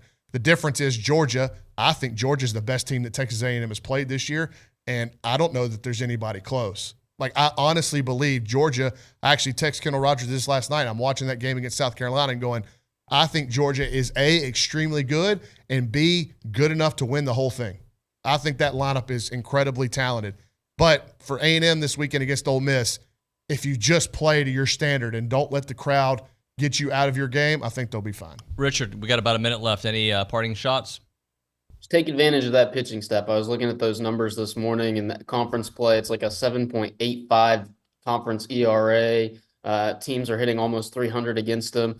Take advantage of them, get back on track as an offense, and take 2 of 3 at the very least from these guys. Good stuff. Appreciate you, sir. Thank you very much, Richard, Scotty, Thanks, guys. Ronnie. Thank you very much, guys. Thank you. Thank you. Was that an awkward? Yes, it was. Yeah, there's a pause there. Yeah, there's a pause. Well, I just want. But why? But why Rollo Insurance? But why Billy Liucci next on TexAgs Radio? That's the real question. All right, we'll do that on the other side. Got Billy for an hour. Baseball, football, who knows what else is TexAgs Radio.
Little glimpse into TexAgs behind the scenes. So I look on Twitter, see that Morgan Wallen and Post Malone have a song out. Ask Nick about it. You know, I'm Mr. Country Music, but he's second in command when it comes to country music. And then he tells me to look up a band called Knocked Loose. Not country music. I thought it was Christian music. Not Christian music either. And then Caitlin said some interesting words. What'd you say? I just said that I wasn't a fan of Taylor Swift. No, Caitlin, don't back down from it. You won't be canceled. Okay, I said that she sucked. I'm not a fan of her. Caitlin I don't like her. Is the GOAT. Sorry, everyone that really loves her. Sorry, Kay. I know that you love Taylor Swift. Yeah, Nick Savage approves that message.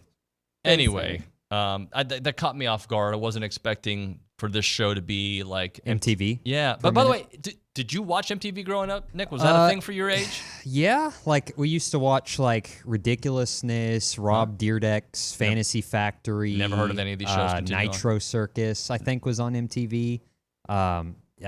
Just stuff like that. But I do remember watching MTV. Yeah, I'm probably forgetting a few shows as well. Yeah, Total Hits Live, I think. Total Request Live. That was the show that I remember in my day. Or Yo MTV Raps. I'm out on that. Never watched that. Fab Five Freddy and the other Dr. Dre. There's 2 Dr. Dre's. Did you know that? I did not. And I'm looking at MTV shows right now, and my goodness, have they gone downhill. They have shows? They're still on TV? Yeah, let's read some shows that are on. That's called wasting time on radio. 16 and Pregnant. Pardon? 16 and Pregnant. That's the show. Just reading it. Okay. 16 and Recovering. That's a little heavy, so we'll That's just skip over that one. much for me. Yeah. Adorableness. Adorableness sounds like a show I would skip. All-Star Shore. They're still doing Jersey Shore stuff. Jersey Shore, wasn't that like 20 years ago? Yeah. I watched a little bit of that. Never watched it in my life, ever. Let's see. Yeah, that's Polly about Wall. it. What's Catfish. his name? Polly Shore. No, Polly something. Oh, DJ Pauly D, I think is his name. Okay, I don't know. Pardon. What's the look? Sorry. Let's just go ahead and be honest. Our audience gone. Yeah, but they left when I started in 21. But beyond that, whatever was left over, definitely didn't watch any of the shows. I can guarantee. Dan 76, no chance watched that show. We're in trouble because Billy just called in, so. Oh, all right. You can take it from here. I'm out. TexAgs Radio, presented by David Gardner's Jewelers, Rollo Insurance Studio. My phone lines are not working perfectly, so we go to the hotline where we're joined by Billy Liucci. Billy, good morning, buddy. David, why are your phones not working properly? Because sometimes you have to reset the app to get to the phone board, and then you have to just start from the very beginning. It's just a whole process. Okay. I just left a graduation brunch. One of my closest friends growing up, and their son, Jonah Levy, graduated. So congratulations to him and all the other Aggie grads this semester, including a few of our own over there at TexAgs. Well, you missed the Evangelist family that were in here. I don't know if they're still here. But Evangelist, Kay Nagley. Cade Bickham. Who else? Kate, yep. Yep. Pablo. I don't know who that is. Oh, he works upstairs. I feel like you're just making something up right there. I might have been. You know me well, Billy. Hey, should we start with baseball? Okay. Yeah, let's go. Big weekend again. They all are, right? Yeah, they're all big, but as Bronny said in the last segment or the last hour, they need 2 more wins to guarantee that they're going to host throughout, and they're going to get those 2 wins. Let's get it done this weekend. Yeah, look, I'm going to have to cross-check Bronny and Kendall and all them, particularly Bronny, but have we not learned not to assume we know what it takes to get in and to get what seed and to host a regional and super regional, so where we don't state it quite so definitively, and we let the pontoon man come in there and push you and Olin around and get y'all worried about the wind blowing in where you talk about it. This guy is puppet stringing you guys, and I don't know for sure that 2 wins gets them, okay, I totally believe that. I think 2 would lock it up. But we don't know that 1 wouldn't. Because you don't know what the other teams are going to do. And there might be this weird world where they need to go 3-3. I highly doubt that. I really do. I think common sense, and you don't have to be a part of the baseball bunch, common sense would tell you that 2 would get them into a top 8 seed, just based on where they're at right now, because you're saying, okay, so that would be winning 2. That would be winning 2 and losing 4. Here's the thing.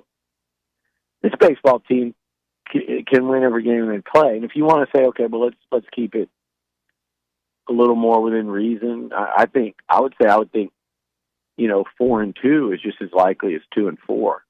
I mean, you're facing Hagen Smith next week. That's going to be brutal. But, oh, by the way, a guy by the name of Prager, last time I checked, he's perfectly capable going out there on a Thursday night dealing against that Razorback lineup. So who really knows? But what I do know is I think like 4-2 is as likely as 2-4.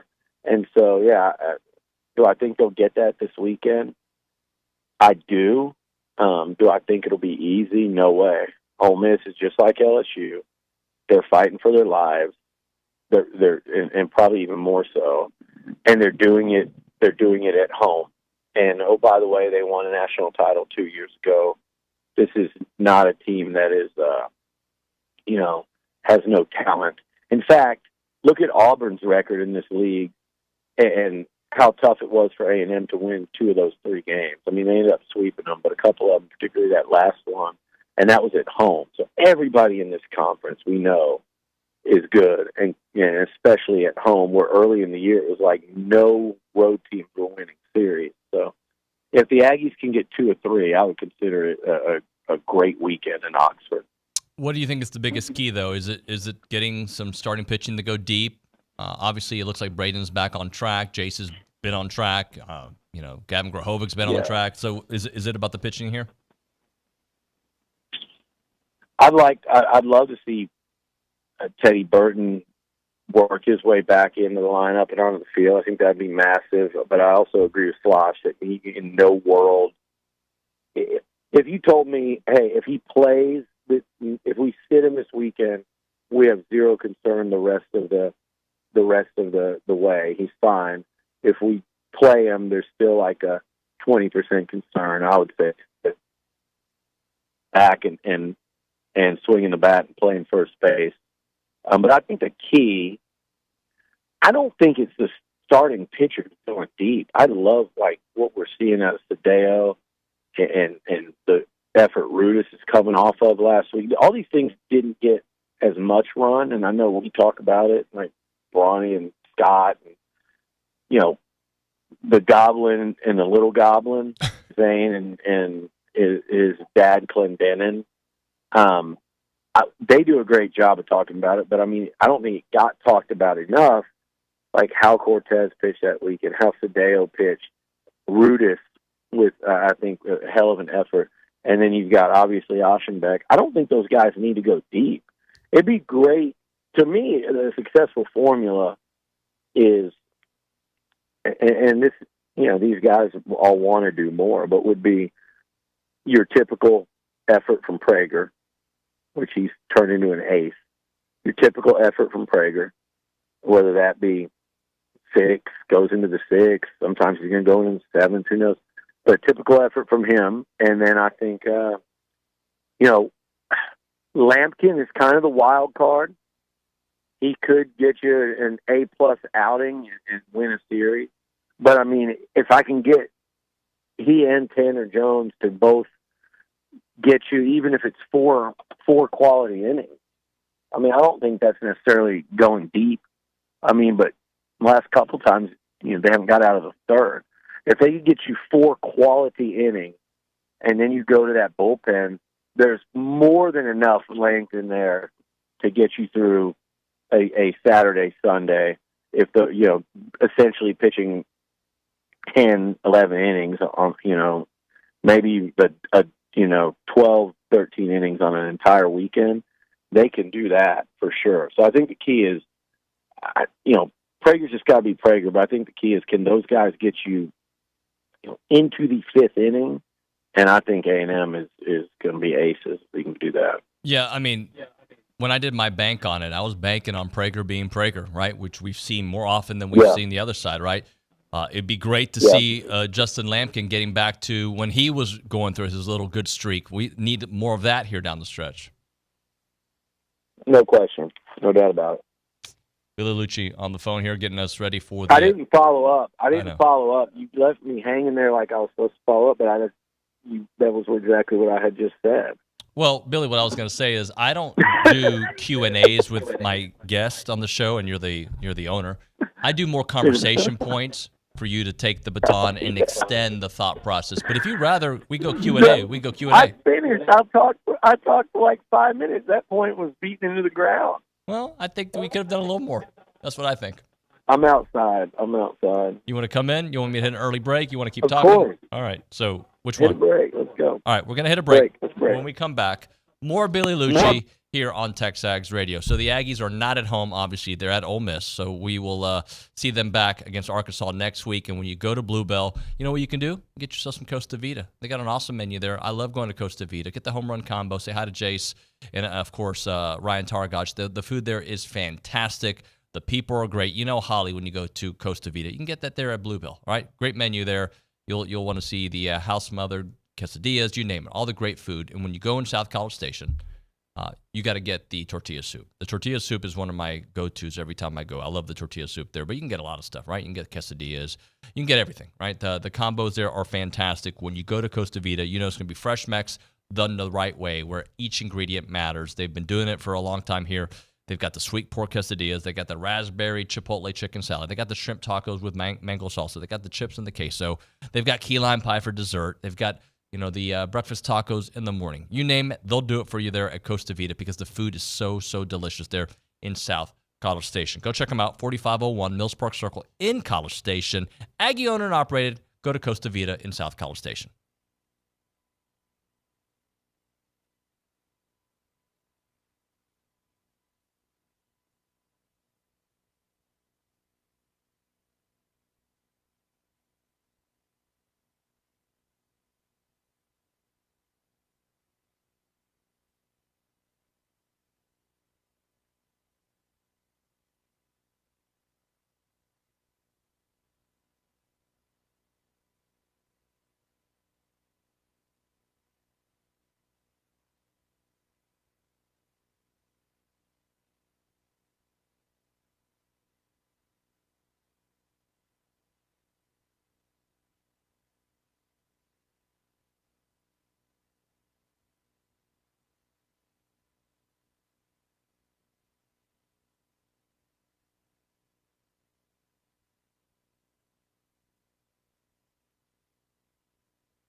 Just a casual conversation here on TexAgs Radio, presented by David Gardner's Jewelers, Rollo Insurance Studio. Billy Liucci is in studio. Billy, I don't even know where to start this segment. Why don't you start the segment? No, I was laughing in the car because I said, you're like, I like our shows to be conversational. Did you hear that, Caitlin? I like our shows to be conversational. And so I was getting out, and I go, well, so in conversation, you don't listen to what the person you're talking to says and then just repeat the same question afterwards. Sorry, what did you just say? Well, I thought we could go further on the Lampkin part. You mentioned Lampkin. I thought we could have gone deeper, but apparently I missed the 9-minute, conversation. It was long. It probably lulled you to sleep. It's still early. You don't drink a lot of coffee. I drink a lot of coffee. Do you? Full Yeti. Oh, I didn't know that's what you kept in there. Yeah, full Yeti. And that's a Pintail Lodge Yeti. You think they're going to invite me there to hang out sometime? They'd love to host you. You'd love it there. I'm personal. I'm new to the community. Amazing. Yeah, you could do a commercial on that. There's a lot of songbirds out there. I love gators, giant like dinosaur size. Didn't you see gators alligator. up close there? You can't avoid seeing them up close. Well, they're there by I think by like literally the thousands. Yeah. Yeah, it's like going back in time. It's really cool.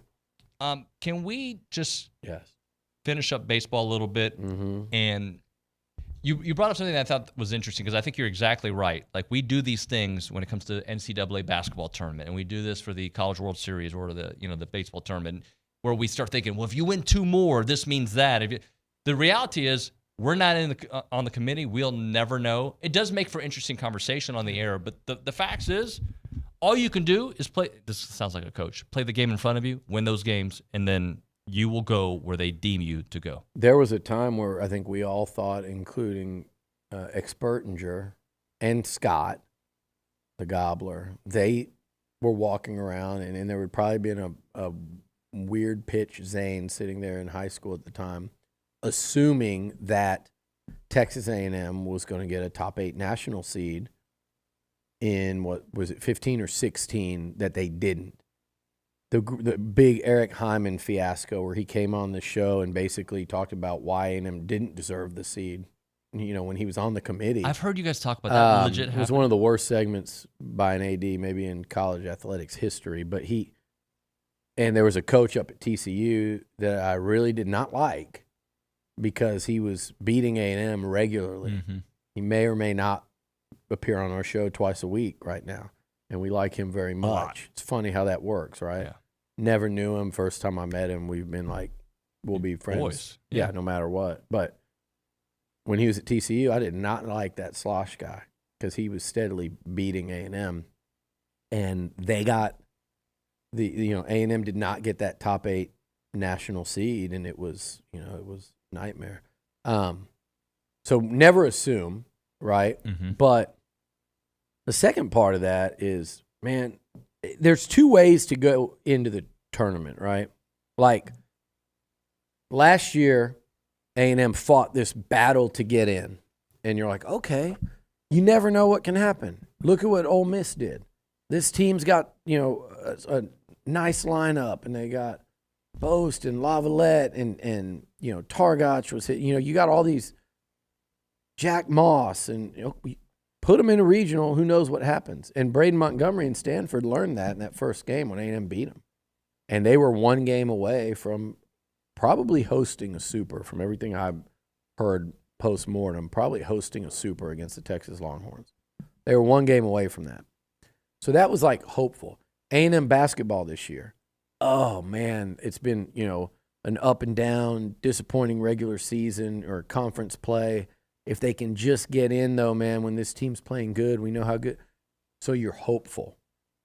And that hope almost carried you to Dallas because they did what you knew they could do up there in Memphis. This is different. This is a team that we all know can win a national title. And there are other teams that can. So I don't think A&M's not actually technically in Vegas. They are the favorite right now. Right. Which is pretty fascinating. I don't know how many A&M sports teams have at any point in the year been a favorite to win the national title, but this is getting late now. But there are several teams that can win it, and they feel that way, and it's deserved. And guess what?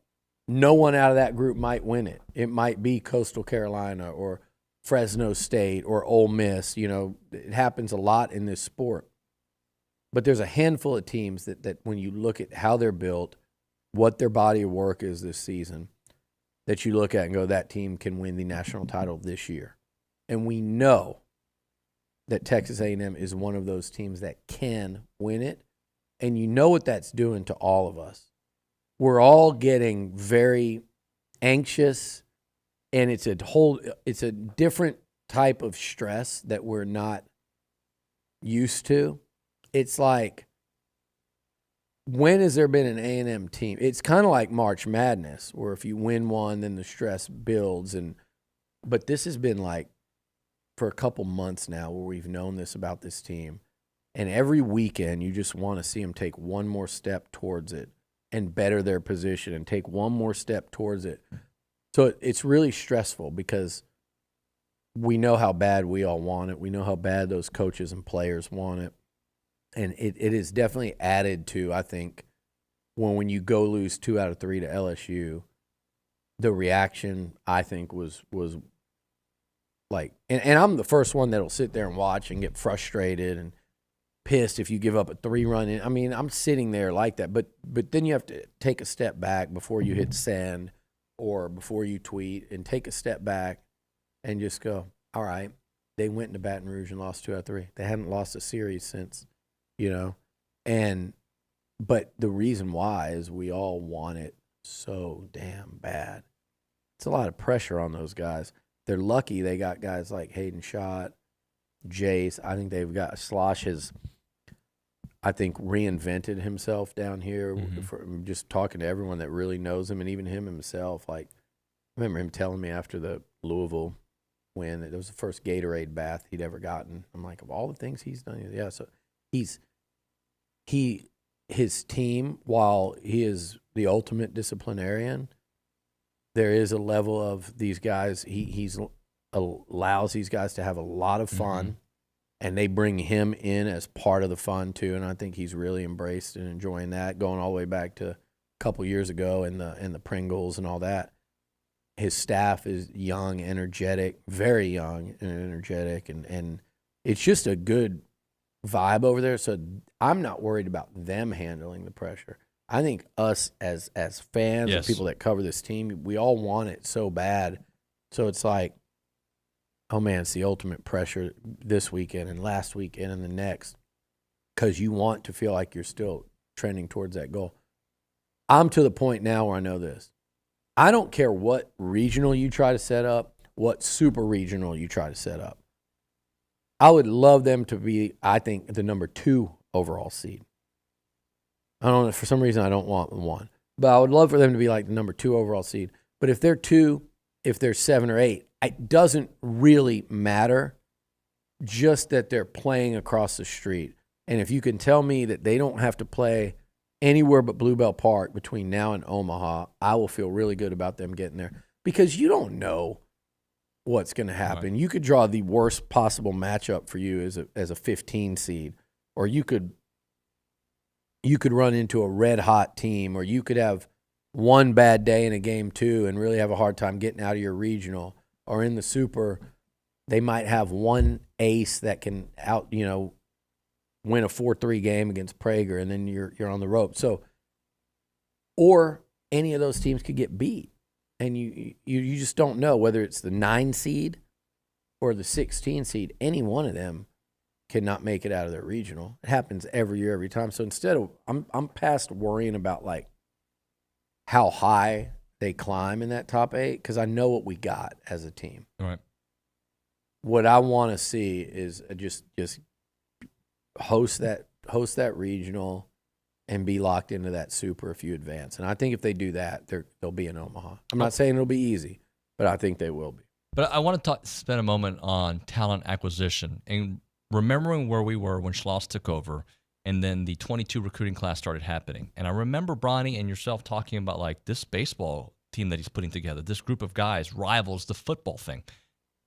It takes also the leader to get those guys. Like, think about the baseball team lived up to what we were expecting and has gone beyond it, right? And it starts at the top. Football did not. Could you imagine if the success Schloss is having on the baseball side was happening on the football side with that level of talent that he was able to put together, how it would translate? Yeah, I mean, you're talking about spending the last few years in the national spotlight in playoff contention, probably with at least one or if not a couple playoff berths. I mean, you're talking about what you just described is Georgia. It's Clemson before what kind of seems to be happening now. Do you see where they signed zero guys? Transfer portals, yeah. I don't know what Dabo is doing or trying to do. You can't be stubborn. You can't be a mule in this profession. I had dinner with a mule last night. He won't be flexible. Has to go to the same two places, the exact, he's a mule. And you can't be a mule in this sport. It's like Elko said, the Moneyball line, adapt or die. Dabo Swinney is it feels like purposefully not adapting. It does feel purposeful. But what you're describing, David, is it's Georgia, it's Alabama under Saban, But that's what we have in baseball, though. That's the good point there that you're making. You're talking about football and like, oh, hell yeah, that's what everyone wants. And about 3 or 4 teams have that at any given point in time in this sport. And I don't mean that shouldn't be what Elko and the guys are striving for. Right. For all that's going into this thing, that's ultimately what you want. But you're right. You do have that right now in baseball. So we as fans should be – you don't have it yet because you haven't won the championship. No, but I'm just saying. I'm looking at that program, and I'm going, they can win multiple national titles over the next several years. And that's not – look, South Carolina – look at all the teams that have done it just in this conference. Right. That have won not one but 2, and then look at all the ones that have won 1. Texas A&M, I believe, with what they're doing and what they're recruiting, and Brauninger could tell you better, like in the lower ranks, like what's really coming up, it's just getting better and better. Like there are more Grahoveks and Sorrells, and there are guys like Jack Bell that you saw a little bit of the other night. But there's also going to be more and more excitement, which means more opportunities to get the Braden Montgomerys of the world. And maybe they're not all quite that good because he's incredible, but like instant impact portal guys from Power 5 programs that have proven it at the highest level. The Braden Montgomerys, the Tommy Tanks, Paul Skeens, even though he came from Air Force, he was like a lay down, proven, you know what you're getting. Those guys are going to be lining up to come here. So every year you're going to look and there's not going to be a hole on that roster because if they're not getting it through the high school and the developmental, they're always, because of the way these guys recruit, the momentum this program has and the stadium plans, they're going to be able to go out and plug somebody in like a Camarillo, like a Burton, obviously like a Braden, but also like guys like Hayden Schott and Jackson Appel. Yeah. Like they do an amazing job Billy, of finding these guys. The reason I bring it all up is because not only when I took this gig, but when they hired Jimbo, my thinking was, all right, every year we're going to be in the mix. Yeah. Doesn't mean we're going to win it. Yeah. We're going to be in the conversation. And we have it in baseball. And I hope people really recognize we have it in baseball. Like we are where we want football to be. Baseball is there right now. Yeah.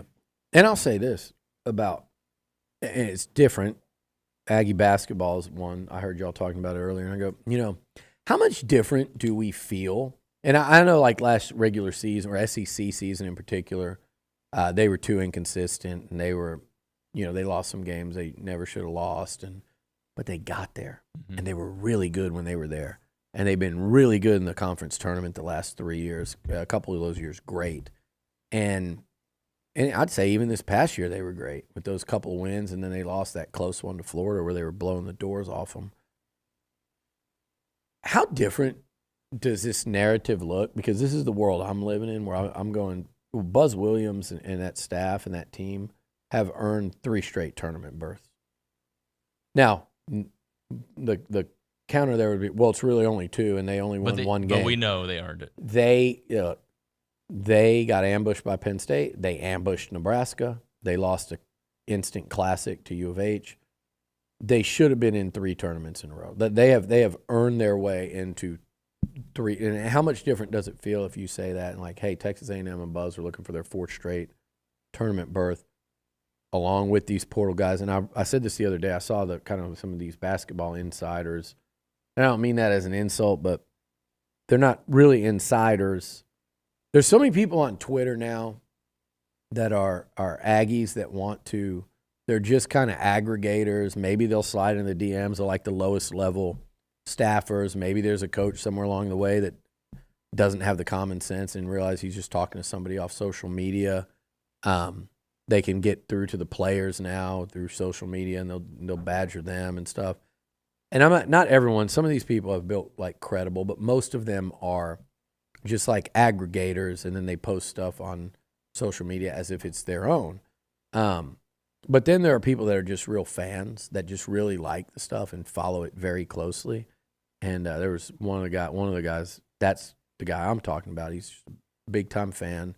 Follows it, tries to break down the scholarship stuff, and was saying, well, this is it. Did the numbers. And like I said, he's going to have to just believe, trust me, bro, math, because that's what I'm using here.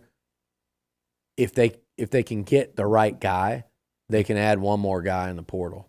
And they're actively attempting to do – not looking. I think they know who the specific couple guys they'd like to get one of, and if they end up getting them, so this roster may not be finished. Yeah. And again, if you want to do the numbers, and even in fairness, like, hey, you probably studied it more than I have, but I'm just coming back at you, and for the fans wondering with, trust me, bro, math.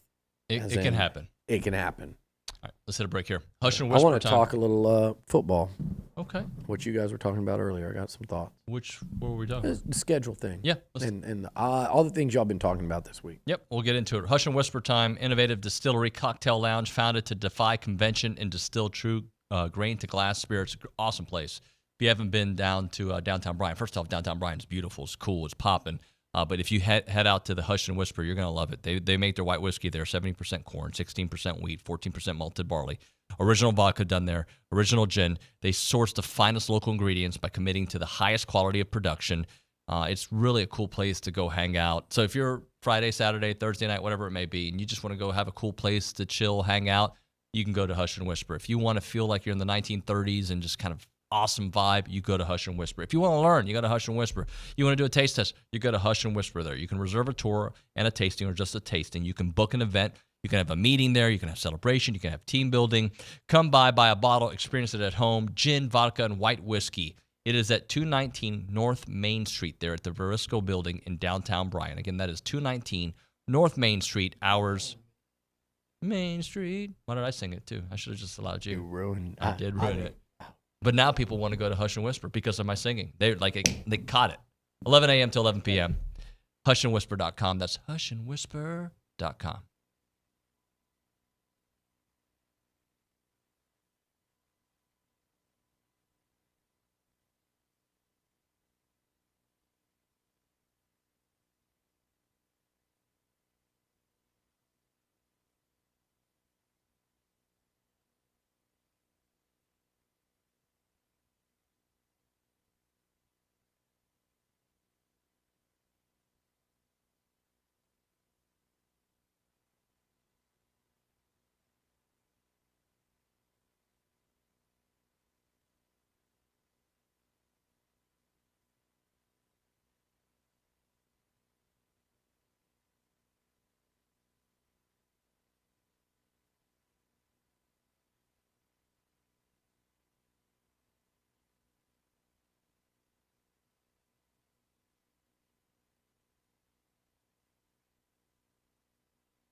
Yeah, we're on the air, buddy. TexAgs Radio, presented by David Gardner's Jewelers.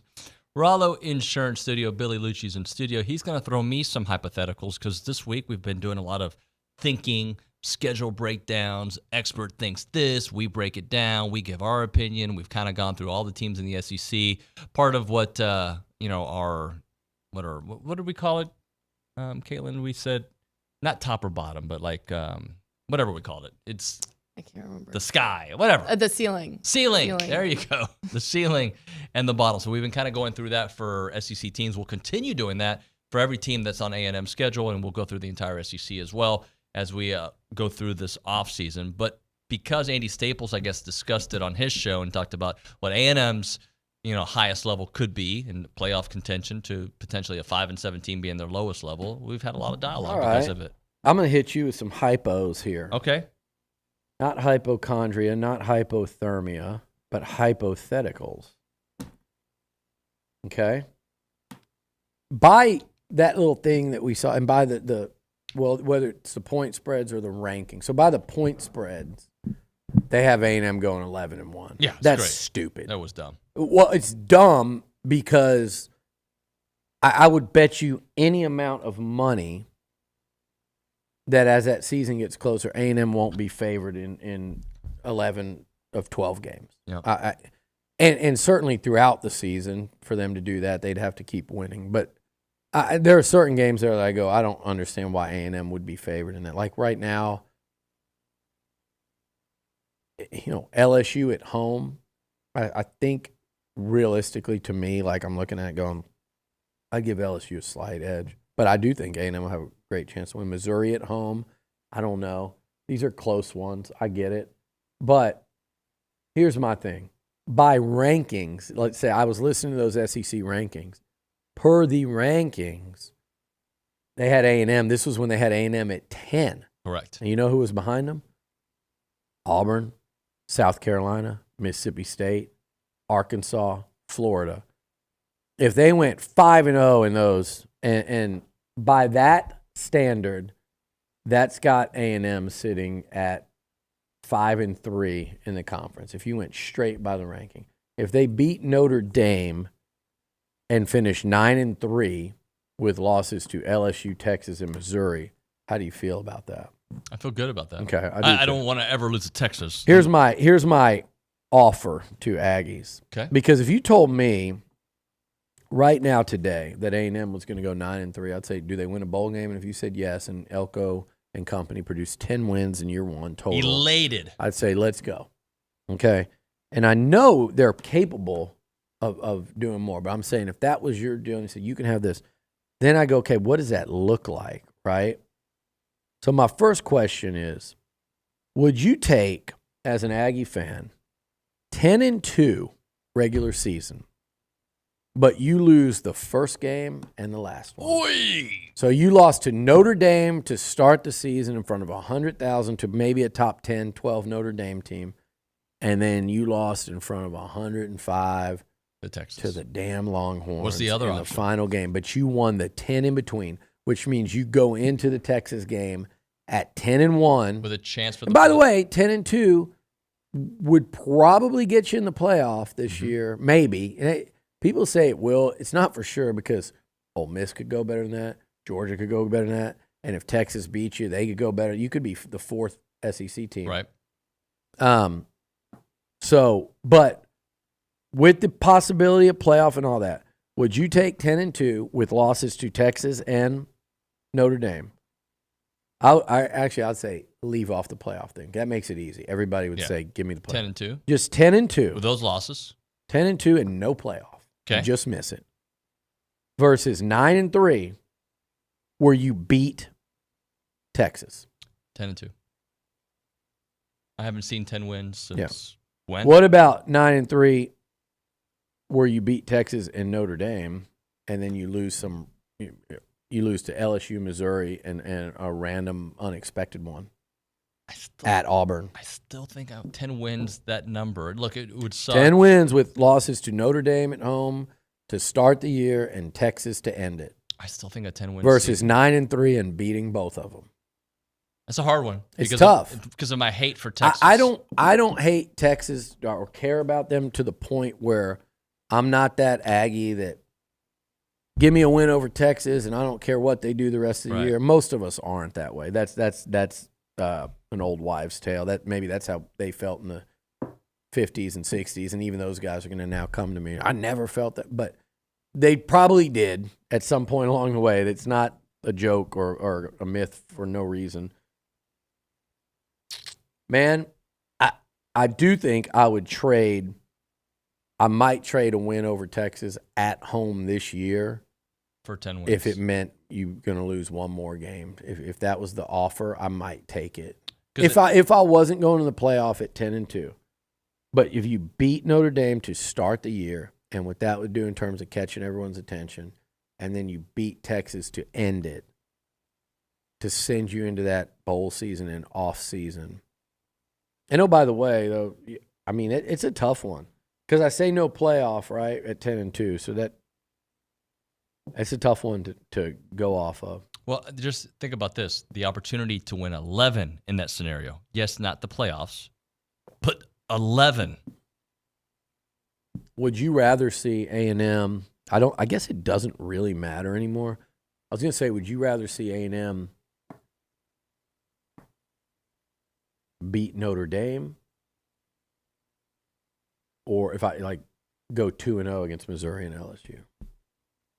So you can forfeit your loss. I mean, you win against Notre Dame, but you beat LSU and Missouri. Is that what you're saying? Notre Dame or LSU? Which game would you rather win? I'll put it to you that way. LSU. You would? Yeah. Damn, I don't know. The reason I say that is because of where they're at on the schedule, for no other reason. I do want the LSU series to remain a home team win series, and then hopefully the Aggies can break through in Baton Rouge. But, man, that Notre Dame game, if you win that, look how big at Florida becomes.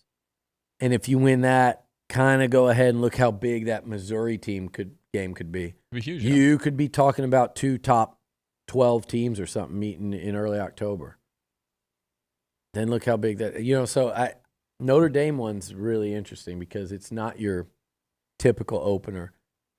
Probably,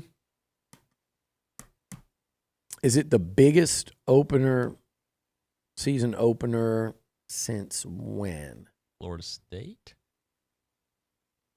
Is that a season opener, or am I wrong? The hell was that? That was like the first year I did TexAgs. I'm asking. That was a big. It first might be Clemson. No, I don't think Clemson was the first game, if I'm not mistaken. Okay, the second game. Yeah, I think the first game at Jimbo's era was like Northwestern State. Then came Clemson. Florida State UCLA. was a 98, right? The UCLA games were not that big, even though they were ranked both years. Arizona State game was not that big, even though they were ranked like 15th. I'm just thinking of somebody. Correct me. It might be. They might have opened one of these years under RC, like the Mark Ferris time period, the Seth McKinney time. Did they open up against LSU? They may have opened against Notre Dame around 2000. I don't know if that was the season opener, but they did. I don't think it was. I think that was also a second game. Somebody text David. Help us out here. 979-693-1150. Probably, you know what I'd say? I'm going to say it definitively, and I think I'll be right. You had the South Carolina road game, and they were top 10.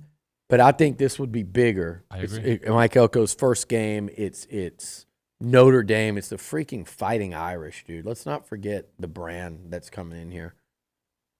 I think probably go back to Florida, Johnny's first game, 2012, because it was A&M's first game in the SEC, and it was a national championship pedigree program coming in the Florida Gators. So I think it's the biggest season opener since 2012 for this program. Can I ask you a question about the Texas scenario? Yeah. 9-3 scenario. Let's say you beat Texas at 9-3, and you also keep them from the playoffs.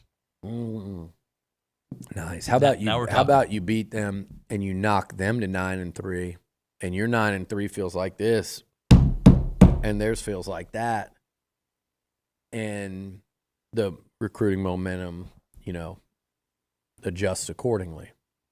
I think that would be pretty significant. And you mentioned, I was talking about the Notre Dame LSU conundrum, and somebody would say, well, LSU's a conference game, and I get that. except now you don't have to win the SEC or play in Atlanta to make the playoff. So the unless you're going head to head with LSU for a playoff berth, which you could, but you could also just as easily be going head to head with Notre Dame for one. So it doesn't matter as much. What would be interesting though is I was arguing with some. Today it's Texas. Yesterday it was Texas. The other day, earlier in the week, it's LSU. I'm just poking and prodding at these fan bases. Now, most of them know it, and they talk smack back. They had a nice little poll about me yesterday. What was I known more for? All these negatives, right? And I voted, by the way. What'd you vote for? I voted for college football knowledge. I mean, come on. It was one of the 10%. But, they all love joking around and talking smack, and some of them, like, it actually angers. Most of them get it by now. But there's also truth in the argument, and we're talking about this Brian Kelly stuff. And, just like Brian Kelly, I want to go back to that for a second. Can we hit a break and do it on the the other other side? But what I was going to say real quick was LSU, I did say LSU thinks there's something they're not. And somebody might, the girl I was on the message board podcast with, Daily Joy, she made a good point where she said, well, LSU as a program is considered a contender until they're not, whereas A&M has to prove they're a contender before they are. I said, that's a fair way to look at it. And it's funny what 8-4 perpetually versus 9-3, because that's what LSU's been really since A&M's joined the SEC in 2012. They've been like a 3-loss type program most years, but they had the unbelievable 19, and they won the West one year when they lost 3. But Brian Kelly is going to have to finish a regular season with less than 3 losses, or they're going to get restless there. So maybe that is, you look at the LSU one, go, it's a little more important if that can be their, they finish the year with 3 or 4 losses again. Short segment coming back, TexAgs Radio.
Hey, everybody. TexAgs Radio. Time to end the day with Double Dave's. Caller number 12, 979-693-1150. You're going to hook you up with your choice of a dozen pepperoni rolls or a large one-topping pizza from Double Dave's. They've been serving Aggie land since 1984. They've got the pizza. They got the world-famous pepperoni rolls. Reliable in-house delivery, bringing piping hot goodness straight to your door. Just click on doubledaves.com and your favorites are on their way. Billy Liucci. I don't know why I went first and last name with you. You wanted to talk a little bit about the Brian Kelly rant. I don't know. Did we talk about that the other day? I feel like we might have, but I was just saying these guys, these coaches don't need. They're not heroes. I did talk about it. They're not heroes. They're not villains. But we certainly like the glorification of Brian Kelly. It's been fascinating to watch. Like, oh man, they only want players that aren't there for the money. Well, every coach wants that, and every coach thinks that. If LSU, the rumor that I love the way these collectives will start spitting out, well, Nuño wanted this much and Liucci wanted this much and we didn't take. It happens everywhere. Yep. The media I expect to be better. Don't go kissing Brian Kelly's ass. Be like Andy Staples and call it out. He also doesn't need to be condemned. If you tap out of a recruitment because you think the price tag's too high, that's your job as a coach to say, like NIL, we've got basically a salary cap and we're trying to field the best team we possibly can under that cap. There's no shame in tapping out and saying, you know what, good player, not worth that much. We'd rather use that money elsewhere. In some instances, like a guy that's at Ole Miss, you could probably go say, hey, it's too much for my blood now. I can go get a 2-for-1. I can get I can get a linebacker in a corner for that price, and I'm a better defense. Proven guys, right. Starters. So every coach has to do that, but don't act like we're not, if the guy's in it for the money. And I know there's a sense you get where you go, okay, this guy's only about a price tag, only about a dollar figure. I understand backing off of that, and I think that's what he was saying about that one. But don't just make it like this guy deserves a Nobel Prize, because every single coach in the country right now is doing that, and they're trying to juggle that. And if that player, if the rumors were true that he's $1.2 million, and that's why Texas and LSU tapped out, then don't brag about paying Quinn Ewers first-round money. Don't brag about your NIL money and then say, oh, no, it was too much. It was just too much for your blood at that position is all it was. Thank you, Billy. We'll see you guys on Monday. Thank you so much.